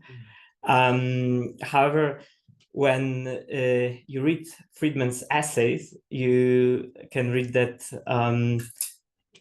he saw an epitome for freedom economy, actually not in US, not in the UK, but in a country in Asia, and it's Hong Kong, that it's not covered by your paper. And yeah, I was saying, do you treat Hong Kong as a very similar case to Singapore? But I think that there is no equivalent of Temasek in Hong Kong, or at least it wasn't in 70s, 80s. Or maybe we can say that in Asia, there were some countries that actually were following Friedman doctrine, at least in 70s, 80s. So that's the first question. And the follow-up, do you think that with current changes in Hong Kong, politically, but also legally, the view of corporate purpose from mainland China is influencing corporate law and corporate purpose in Hong Kong? Thank you. Let's go ahead. Yeah, maybe I won't come back here. Too many difficult questions. I'll go to Krakow instead. Take easy questions. So yeah, you raise a good point. So why do I pick the country? Why didn't I include Hong Kong? And does that interfere with my overall thesis? I'm probably biased, but I think it doesn't. And here's the reason why. So why did I pick Japan, China, and India? Because they're the, over the last several decades, been, second, third, and fourth. Maybe Germany falls in there somewhere. Economies in the whole world. In Asia, they're the three largest economies. Okay, so I think Japan, mainland China, right, and India they are so prominent in terms of their size and global impact. Why did I pick Singapore? Besides the fact I lived there, is that they're the richest economy, right? And that in terms of development, so you hear about the Asian miracles, and there's been many miracles, but with the miracles, they tend to catch up to the West and stop. Singapore is the only one that caught up to the West and has went beyond. Yeah, so I find that fascinating, right? Because most, when they get to a Western level of development, they stop accelerating. And Singapore's been different in that regard, which is quite special. I'm not making the claim that nowhere in Asia has followed Friedman. okay? Because if you read the quote from Colin Mayer, he says the whole world. So all I needed to find was one country. I could have found Bhutan and I would have satisfied my argument, although I don't think many people would have been as interested. Okay, but I don't think also he was talking about that. I think he was talking about the major economies. He wasn't also meaning to cover everything. And, you know, I don't want to take him literally, but I think he was thinking about Japan, to be honest. He was thinking about China. He was definitely, with Vishnu on the inside cover, thinking about India. Okay, so I think those were the reasonable ones to cover. And I think that shows that there was a gross myopia or blind spot in that. You know, Colin was at when I accepted the award, I presented this paper and he was in the front row and he asked the first question. So it's, you know, and I don't think, again, I want to be very fair to Colin. He's a terrific scholar. He was very well intentioned. He wants to do good. And so I don't take it that, right? And I don't think he was meaning to be exclusionary. I think he was actually wanting to cover the whole world. And so I felt a bit almost guilty, yeah, because I like his intention. I think his intention is a good one, and I think if everybody was like him, the world would be a great place. Yeah. So I'm not meaning to criticize on that level, yeah. And and if you read other things he's done, it's far more nuanced than that, okay. And he has a more nuanced approach, but I think this was a needed reminder, yeah. In terms of the reunification, so I think people need to stop thinking about Hong Kong. Like, Hong Kong is part of China. It is China. It's not Taiwan, okay? Hong Kong is China now. And even if China perfectly follows the agreement, okay, of the two, you know, one country, two systems, that comes to an end in a few decades. Okay, so it's going to be by the agreement, one party, one country, one system. Okay, in your lifetime, yeah, assuming you're not unlucky. So you know, like maybe not in my lifetime, but anyways. So you know, it will be right. So I think the reality is Hong Kong changing? And I'm not probably the person to talk to about that. You know, I've been to Hong Kong several times and their universities and spoken there. I haven't focused a huge amount on Hong Kong itself because they have, again, a lot better people to drill down on that. But yes, of course, it's the purpose is being changed by mainland. Like, I think Hong Kong as a whole, you only have to visit Hong Kong and then Shanghai recently to see that it's natural. Shanghai is the financial center of China, and I can't believe that it won't become more and more so in the future decades to come. And Hong Kong's status is going to fall from what it was in the past. And increasingly, when it becomes one system, there'll be one company law. Okay. And that is different, right? There will eventually be the mainland company law will apply in Hong Kong. So as it gets closer, it'll be interesting to see formally how you work this transition out. They could maintain it, I guess, but I don't know. If I had to guess, I think they wouldn't. Like, I can't understand when the agreement comes to an end. Why would they do that? I guess there could be some strategic reasons. I never really thought of it, right? From a company law perspective, though, you do have to treat the three jurisdictions separately. So I was at the Asian Development Bank once, and I got this quite rude question, I thought. Like, I have so many friends in mainland, but I didn't blame. Actually, to be fair, the government official came up to me afterwards and apologized because he grabbed the mic in quite an aggressive fashion. And I just finished a presentation on independent directors. And he said, one of your slides is so wrong. It's 100% wrong. He was very furious at me. Then I thought, well, I'm just talking about independent directors. And then I thought, what could he be talking about? I said, I just use pictures on my slides. How can it be wrong? But it's because I showed a picture of China without Taiwan on the map. So then, at the start, my natural reaction was just to apologize. I said something like, you know, I'm not an international lawyer and I'm talking about company law, so I wasn't trying to make any point. But then actually, it's one of the only times I've ever done this presentation. I asked for the microphone back about 2 minutes later because I sat down and I thought, actually, no, my slide is correct. So then I pick up the mic again and I said, actually, no, the picture is correct and you're wrong. And the reason is that there's a Companies Act for Taiwan, and there's one for mainland China, and there's one for Hong Kong. And so from a company law perspective, actually, they are three separate jurisdictions. I'm not talking anything about nationality, but they're three different, just like Delaware is different from New York in terms of company law. So from a company law perspective, when I talk about mainland China, I'm talking about mainland China.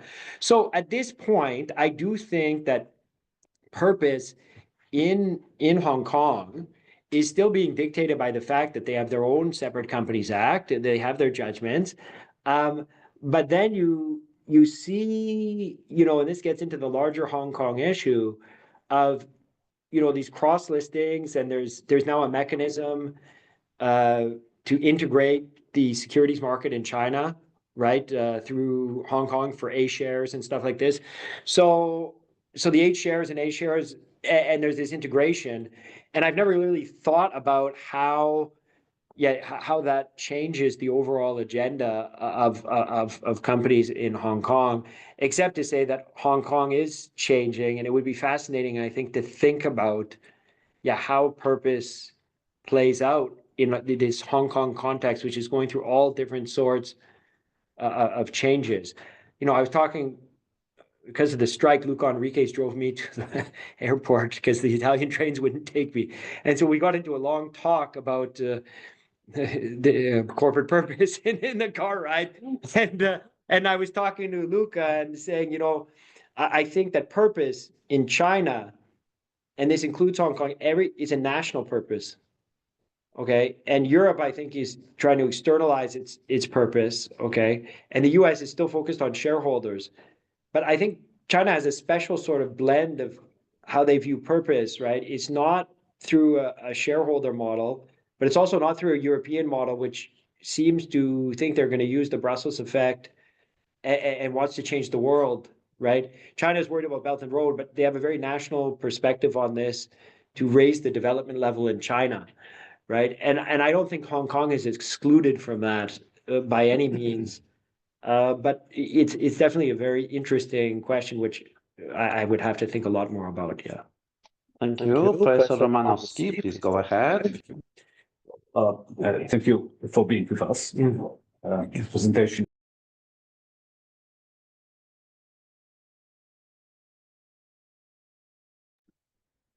Actually, I have one question and one comment, if Professor Said allows me for comments.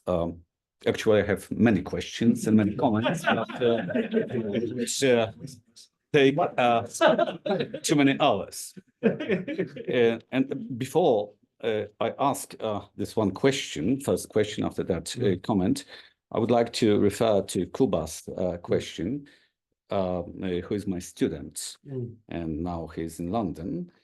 I believe that this Hong Kong case is extremely interesting because of the fact that Hong Kong introduced one-to-one Friedman doctrine.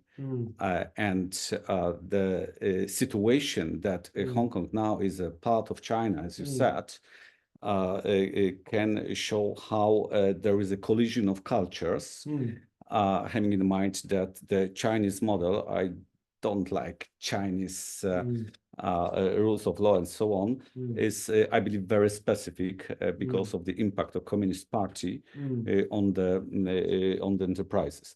So that's why perhaps, Kuba, this is for you a space to develop this topic. So, so that's why, independent, irrespective of the size of Hong Kong's economy, this is most likely the only one case of this case. Of this case we can confront today. It's very interesting. And one more, if I can, before asking questions. That's why I said that if I ask more questions, it would take too many hours. If you would like to define the corporate purpose you would have to answer the question on legal implications from the point of view of civil and criminal liability of managers. So that's why I fully agree with you that this is rather the question of context. And coming to the context, I love your conclusions because law is about context, law is about people, law is about laugh and wine and so on, so on. So, but coming back to my question, in the discussion, I made some notes to be precise.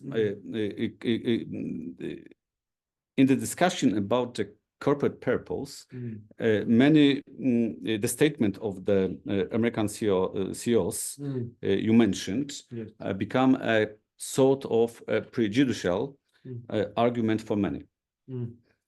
I would like to stress that during these members of the business roundtable are also investment bankers. I have very limited trust to statements of investment bankers, not only as a company law professor, but also as a practitioner. So that's why I feel uncomfortable if they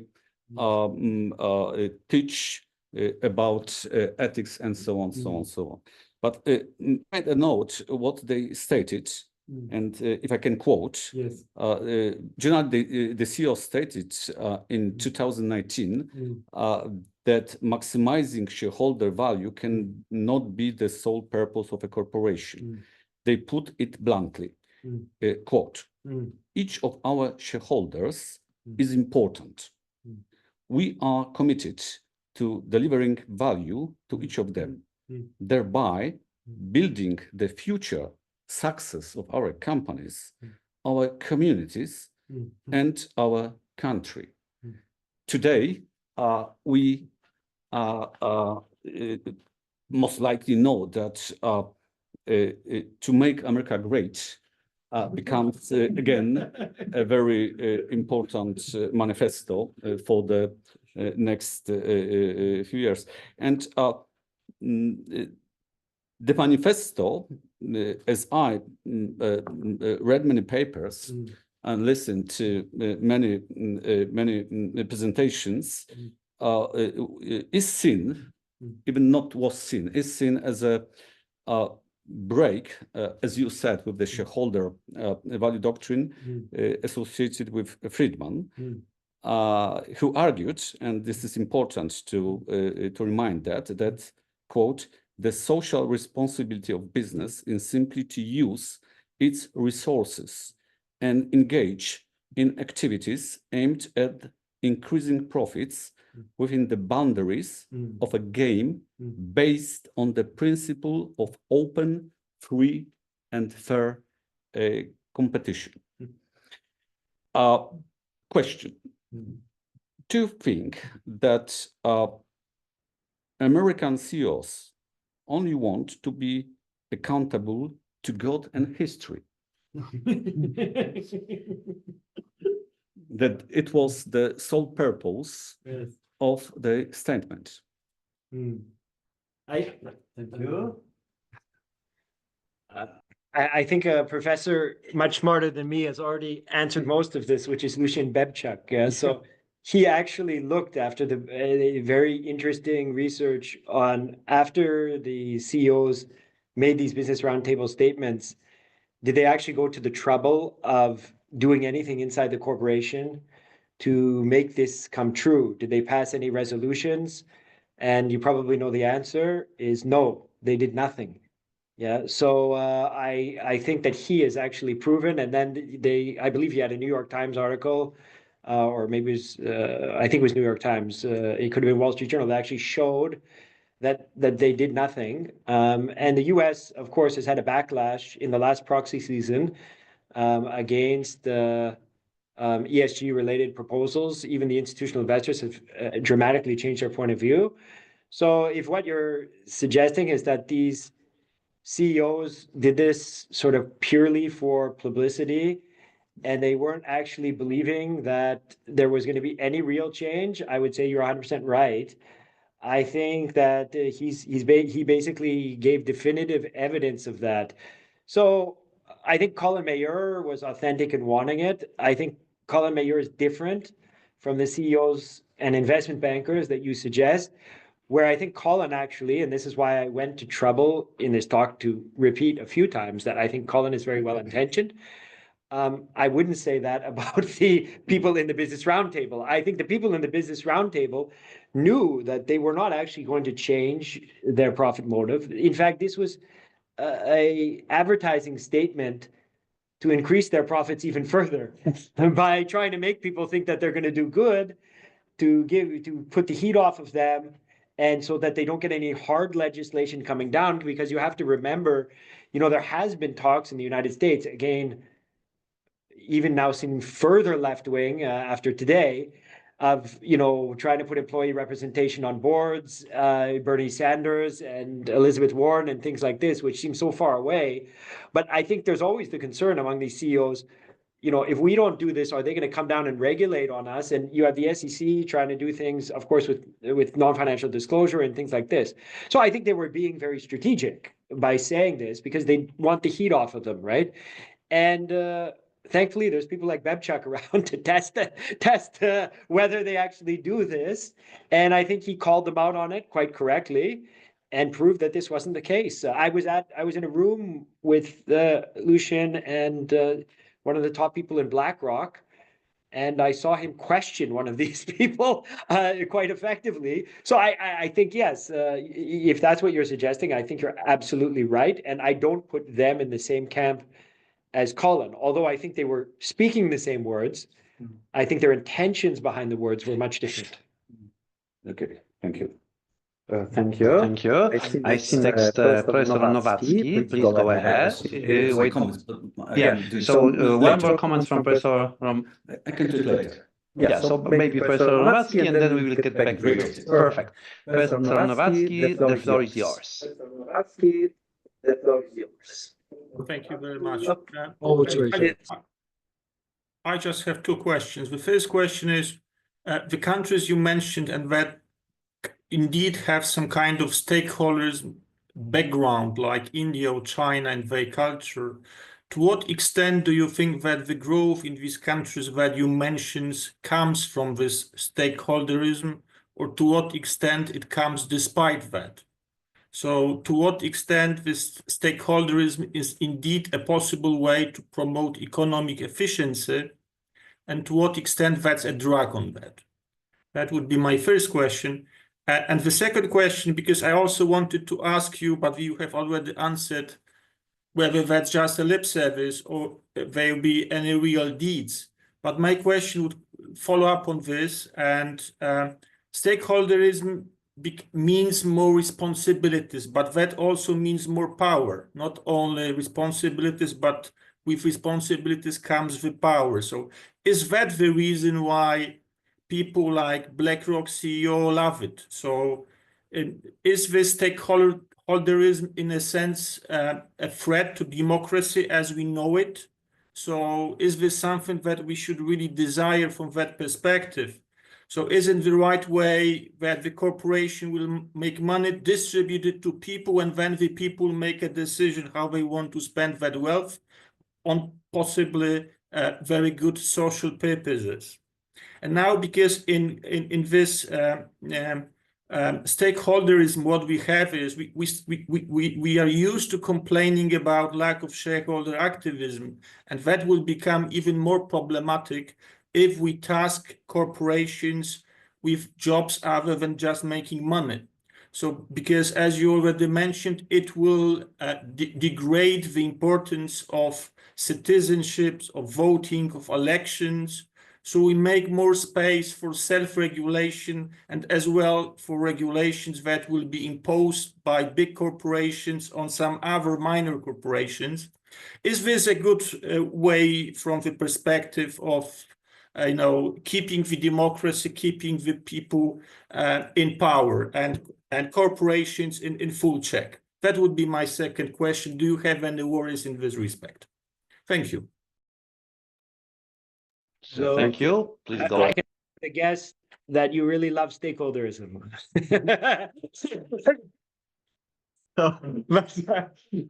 You know, again, I don't want to keep on repeating the same thing, but I think to both of your questions, I think my answer is not going to satisfy you, which is that context matters. And so when you say, is it efficient? Is it not? Can it be abused? Will it not? I think, can it be efficient? Yes, it can. And I think a great example of that is Japan for a specific period of time. Now, why was it efficient in Japan? In Japan, I think the lifetime employment system was very efficient because you had a type of economy where incremental production or improvement on products before globalization as well in a homogeneous society produced gave Japan a competitive edge, and having lifetime employees at the center of this structure for that period of time was efficient in that era of globalization for Japan to come out of the war. Is it efficient now? No. Okay, so even within the one context, I think it changes. But I think what it shows is you can have a stakeholder. So, of course, you can't prove these things. I'm not claiming that you can prove it. Maybe this will satisfy you more. You could say, it would be logical to say, well, how do you know this? And the fact is, I don't. Japan could have been even more successful, maybe you could say to me. Now, my answer to that to you would be, okay, but they were the first country in the world in human history to double the size of the economy in under a decade. Maybe they could have doubled it in 5 years. But what I'm saying is you can become exceptionally successful even with stakeholderism. If you're an anti-stakeholder person, maybe this is an interesting realization for you. Yeah, so because I'm saying it won't, at least it proves that you won't be held back from being number one in the world in economic development for decades in a row with that system. I think the better evidence is that it was efficient at that time. Can it be abused? I think your intuition is absolutely correct. I think there's massive scope for this stakeholderism movement to be abused. And I think this is hugely problematic. Whether it was the very smart question raised earlier about the investment bankers abusing it, or whether it is the government trying to feather its own nest, people stay in power, distract people, is very dangerous. So, but it's also a reality, and I think reasonable minds should agree on this, that climate is a more important issue. I wouldn't even say climate. Environment and environmental diversity is an important issue, and we need to think about how to address that. And it's very, again, complicated, right? And it may take some refocusing. It may take even some inefficiency, who knows, right? But I think your inclination is correct, right? Stakeholderism, there aren't that many examples. The US, I thought the US was dead at COVID, to tell you the truth. At the start of COVID, its political system is what it is, but it's definitely not seen as the most efficient in the world. Yeah. Whether you're on the right or left, it seems like a broken country in many respects, right? But look at AI. Okay. Look at the fact that the top 7 US companies now have a larger capitalization than like most other stock exchanges in the world. Yeah. So on the one hand, you could say, wow, this is a broken place and all of this, but shareholderism, wow, if you look at how America has driven and is hyper competitive in terms of spinning off wealth generation. If your end goal is wealth generation, now if you look at it from a Gini coefficient point of view, and you walk through some of the neighborhoods, or maybe it's the neighborhoods you don't walk through that are more important.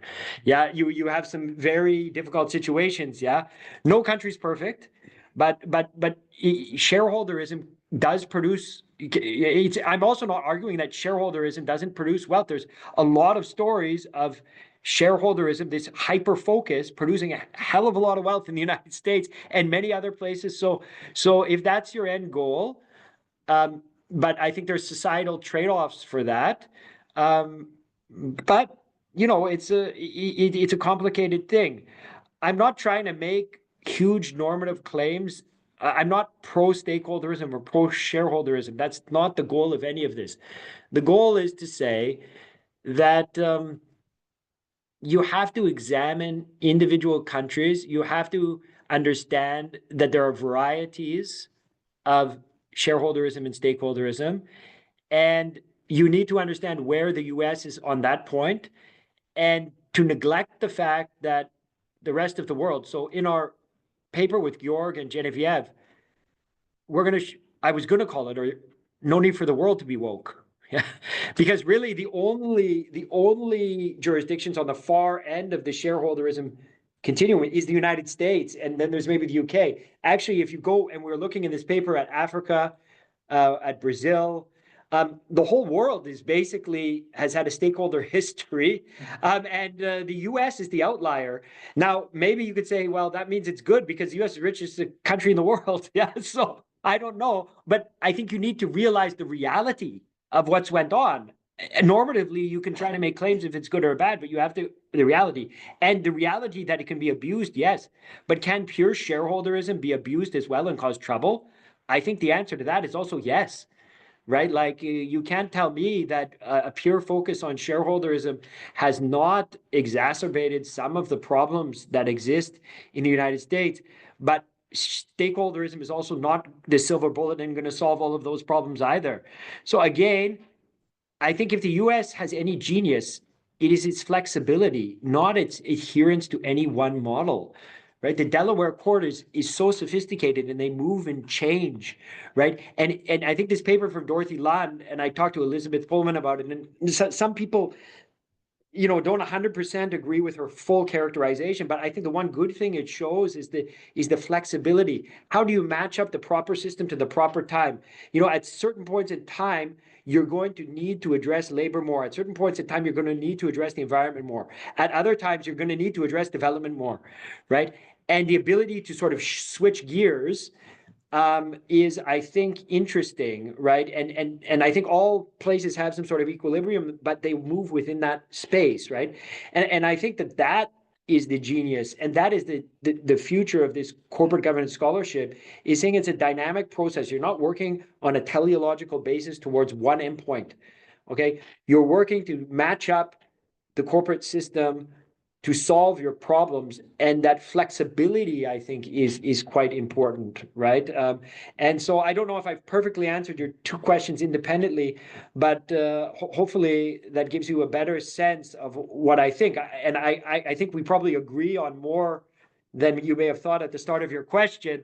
And definitely, I'm not here as you know, an evangelist for stakeholderism, right? That's also not my goal. Yeah. Thank you, Professor Manowski. Okay, thank you, Ken. Well, the topic is absolutely fascinating because we are talking, as a matter of fact, about philosophy, philosophy of life, philosophy of capitalism, new capitalism. There was a very interesting appearance of Bill Gates at Economic Forum in Davos in Switzerland in 2008. Where he used the term of creative capitalism, so seeking for solutions to answer the question if capitalism serves the people, because we are talking about context, about people, about law. I believe that ESG has excited this discussion about the notion of corporate purpose. So that's why it is much more than just a legal discussion. I'm mentioning about that because on Monday this week, I was invited to take part in a debate organized by the representatives of Polish government and business leaders. Debate about the impact of the policy of European Union in the area of climate and environment, impact on the industry and investments. And I was asked, I was the only one lawyer, and I was asked to share my perspective from the point of view of the corporate governance. And I said such things. First of all, that for me, the social responsibility of business is to increase its value. I'm not talking about maximization of profits, increase value. But increasing value, of course, means increasing profits. Profits are good because if there are no profits, there are no money to make the world the better place to live for all of us. And example, the European Commission estimates that reducing greenhouse gas emissions to net zero by 2050 will cost around 1.5 trillion euros per year, of which 490 billion of euros will be spent by the EU at member states, and over 1 trillion of euro per year will be spent by private and financial institutions, so business, as a matter of fact. This is, of course, a deceptive division because you mentioned about that. The payers, at the end, according to the economic analysis of law, will be businesses and people.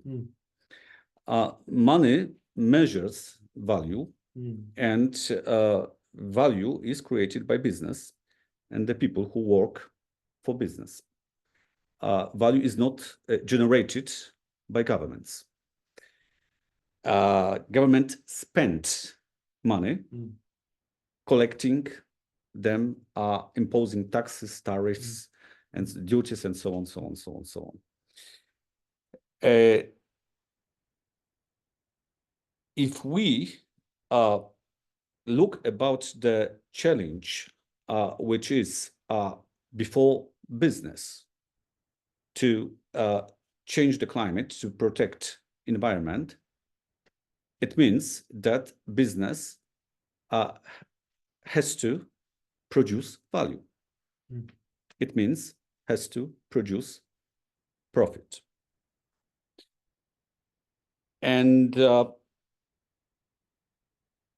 I answered the question which were raised to me because there was some idea to embrace the legal definition of corporate purpose by putting as a part of this definition ESG concept.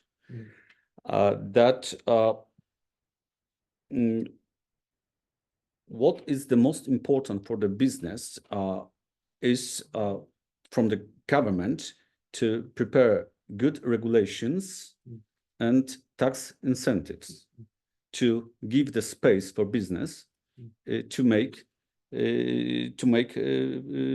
profits. And it led me to the final conclusion that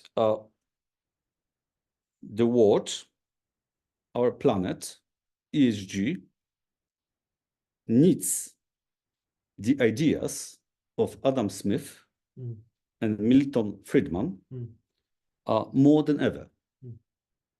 And I would like to refer to Adam Smith, father of capitalism. It's very important to start from the beginning, and Adam Smith was before Milton Friedman. He wrote The Wealth of Nations, and his first book and the last book was about theory of moral sentiments. So that's why he wanted to combine the profit motive with the morality. And Adam Smith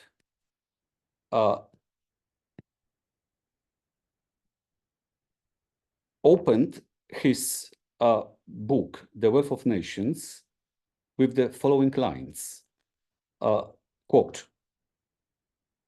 "However selfish a man may be, there are evidently some principles in his nature which interest him in the fate of others and make their happiness necessary to him, though he derives nothing from it but the pleasure of seeing it." So my conclusion is that profit is not bad.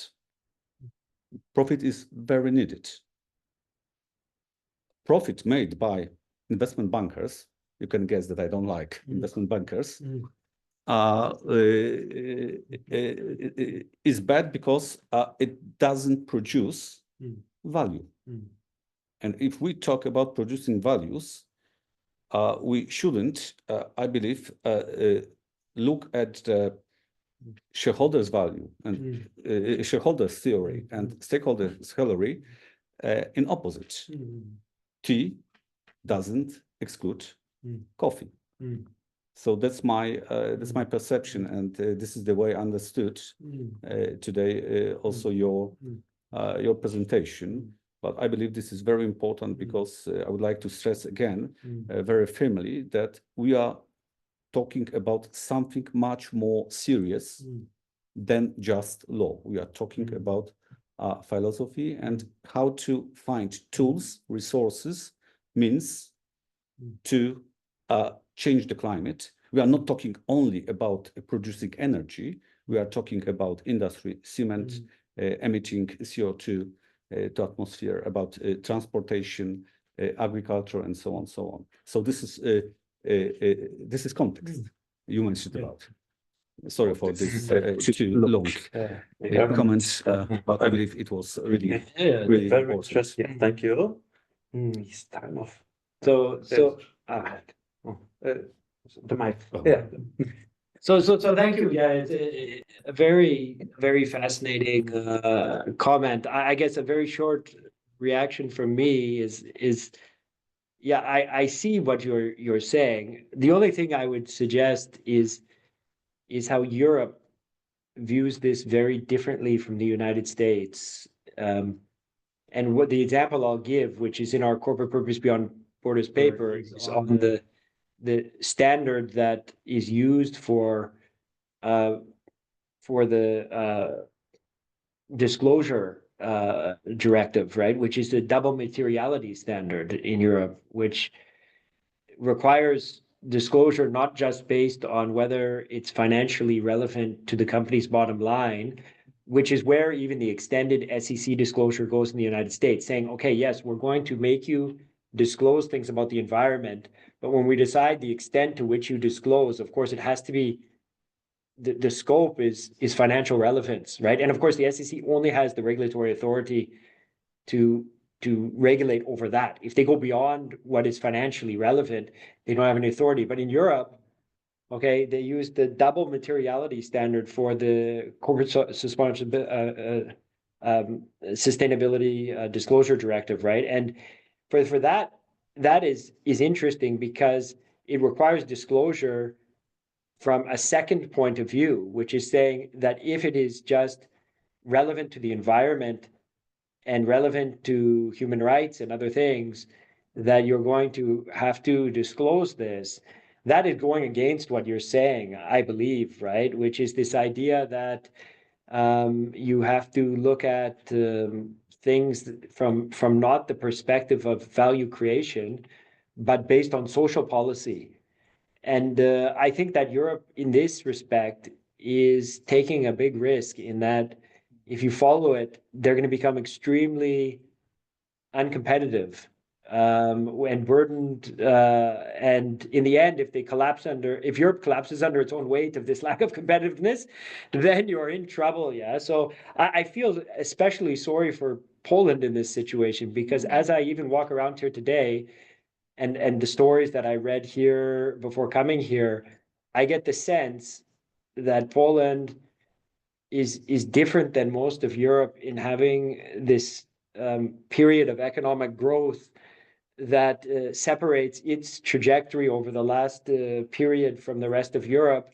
But Poland still has, the next decade is going to be crucial for Poland, right?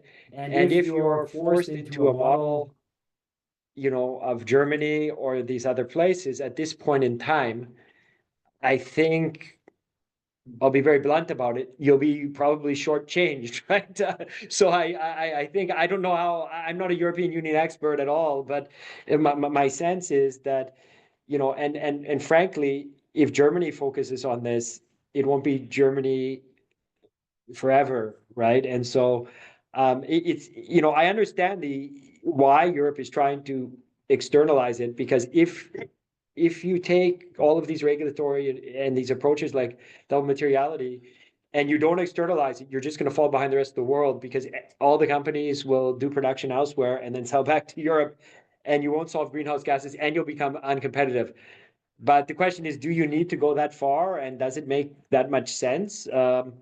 Yeah, again, I don't have an answer to that question, except to say that Europe views things or is treating this issue much different than the rest of the world. The United States is very much focused on shareholder value. They're very much focused, even if we're going to do non-financial disclosure, at the end of the day, it has to be value creating. Okay. China, I think, is, despite what people think, and my recent paper that is coming on the Harvard Business Law Review makes this point about shareholder activism in China, there's far more of a free market in China than I think people realize. It's not saying the Communist Party isn't powerful. It's saying that this makes the Communist Party even more powerful, because they're sitting at the top of this, okay? And they're smart enough. So I have a picture of Poland that I presented at my last conference, and it's somebody selling toilet paper. And I made this statement. I said, in the USSR, there was no shareholder activism, okay? And there's regularly shortages of toilet paper. I said, in China now, there's an abundance of both. Okay. When I tried to get a picture for a slide, Poland came up under the USSR days of some man with the toilet paper around him selling this. And my point was about China, you don't get a BYD. You don't get a phone. Okay, you don't get people having to tax your things because they're scared they're going to outcompete you. You don't get solar panels. You don't get drones that are the best in the world if you have the Communist Party micromanaging. And we've actually uncovered 156 cases of shareholder activism in China where we ran regressions. Private parties are just as likely to beat the state as the state to beat private parties. And when people see this, they were absolutely shocked. Okay, I think it's probably my most interesting research ever. It's a brand new paper. And it took us almost a year and a half to collect this. But what it shows is that China, at the corporate level, and it's on one level, it has this stakeholder backing, but they allow activism. Why? Because they want to get rid of directors who are inefficient. They want dividends to be paid out because the Chinese stock market is not doing well. They need more liquidity in the market. And this all makes the Communist Party stronger because they're sitting at the top of this pyramid. And I'm not saying it's a good thing. In fact, if it could be a bad thing. I think the West misunderstood China for 2 decades, thinking you put them in WTO, they're going to become a Western democracy. Now it's the opposite. They treat them like North Korea. They talk about Russia, North Korea, Iran, and China. What? Who bought it? I don't see people around the world buying Ladas. Okay, and I didn't see people putting 100% tax on a Lada because you think it's going to outcompete. This is not the same system, okay? So it's China has products that if people don't tax them, now you're going to say to me, okay, they put incentives. Yeah, everybody puts incentives. Look at the CHIPS Act in the United States. Everybody's throwing incentives in, but they have a cutthroat competition domestically, and they have a 1 billion market. Yes, they talk about stakeholderism and all of this, and there is more of that element. But when you drill down, at the end of the day, what's saving China? It's that the party realizes, because I know you look at all of their top people, where did they go to school?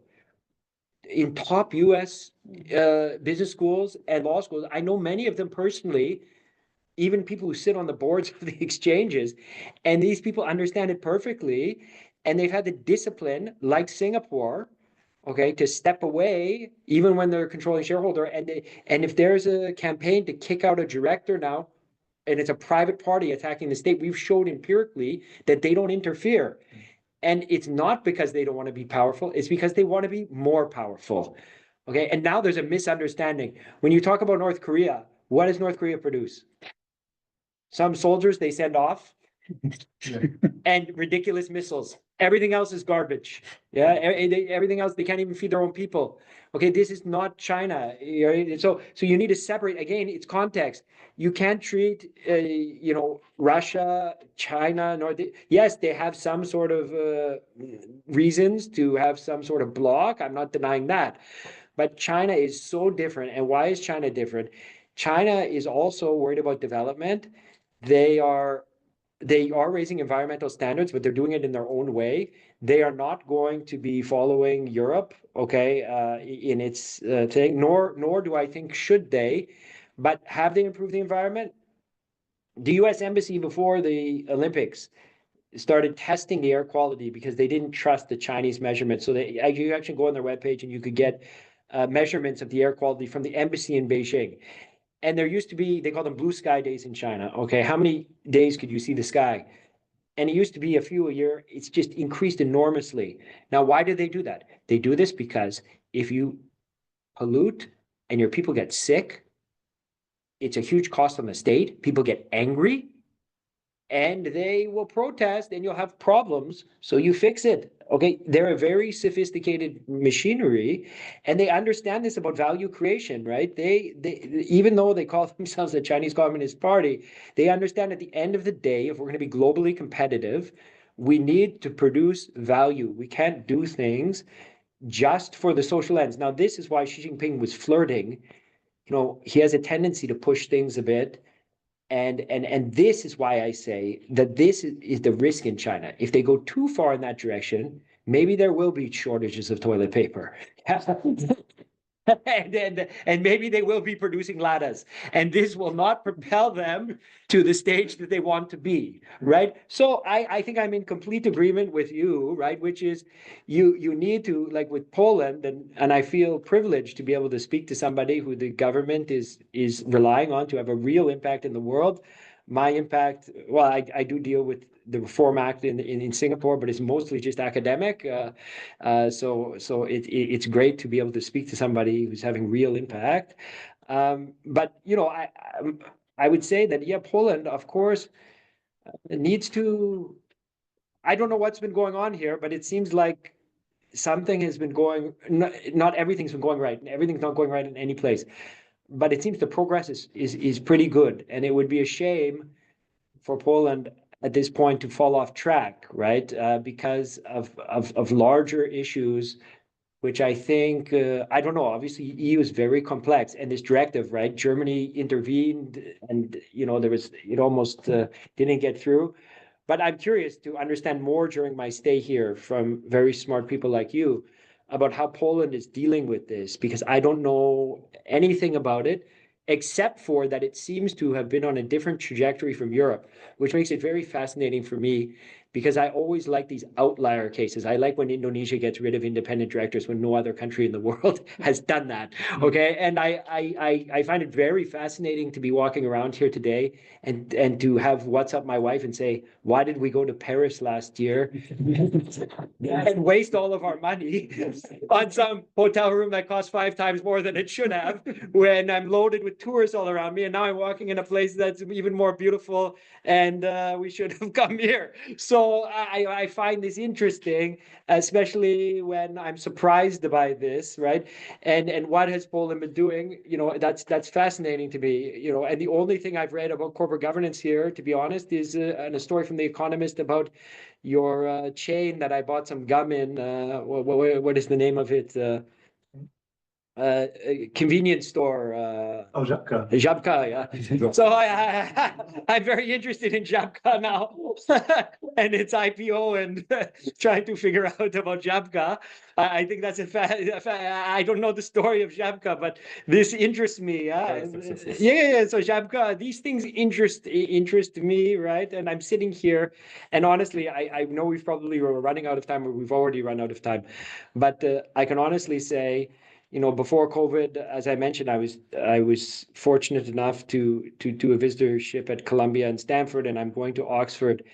And this talk tonight, I've had more challenging questions, smarter questions than almost I've gotten anywhere. And I've presented this paper many places around the world. And so that is incredibly, you know, as you can tell, I can be honest too. Yeah.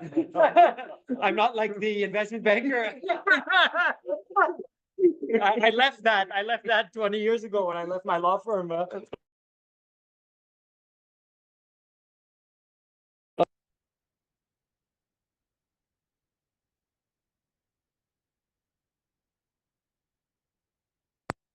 Is absolutely wonderful. And it also inspires me to think that the future of Poland is bright. Yeah, because actually at the end of the day, does corporate governance, now I'm saying this shooting myself in the foot, but how much does corporate governance really matter to all of this success, right? Like, you know, maybe I'm biased because my wife teaches grade 1 in primary school. And personally, I think actually what she's doing may have more to do with the economic success of a country than what I'm doing. Yeah, because you know, how you educate your people, you know, the fact that I learned that students can go free to a place like this, you know, these very seriously, I think these are the critical elements, you know, that I don't know how you were all produced, but you obviously went through the school system here. And, you know, that I think that is, if you look at why is China doing so well? Maybe it's corporate governance. I'm sure corporate governance regulation, of course, is important, right? But the fact is the Chinese, they work. Like, you go there, they work. And Polish people, from what I see, they work and they're tough and they're business people and they're, you know, and there's this culture of perseverance and a certain grit you get through going through hardship.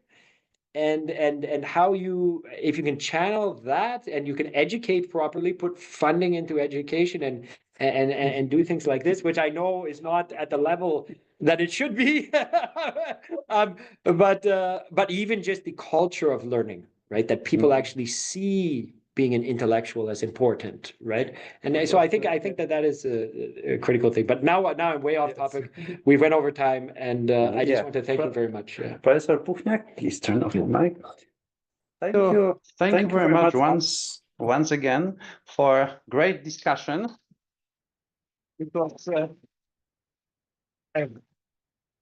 It was a very long and in-depth seminar, so we proved that we work hard in Poland, even in academia and elsewhere. Thank you for all your kind words. And now we are happy that we have you here. We hope that during your time here, you will have an opportunity to learn more about Poland as we learned more about Asia.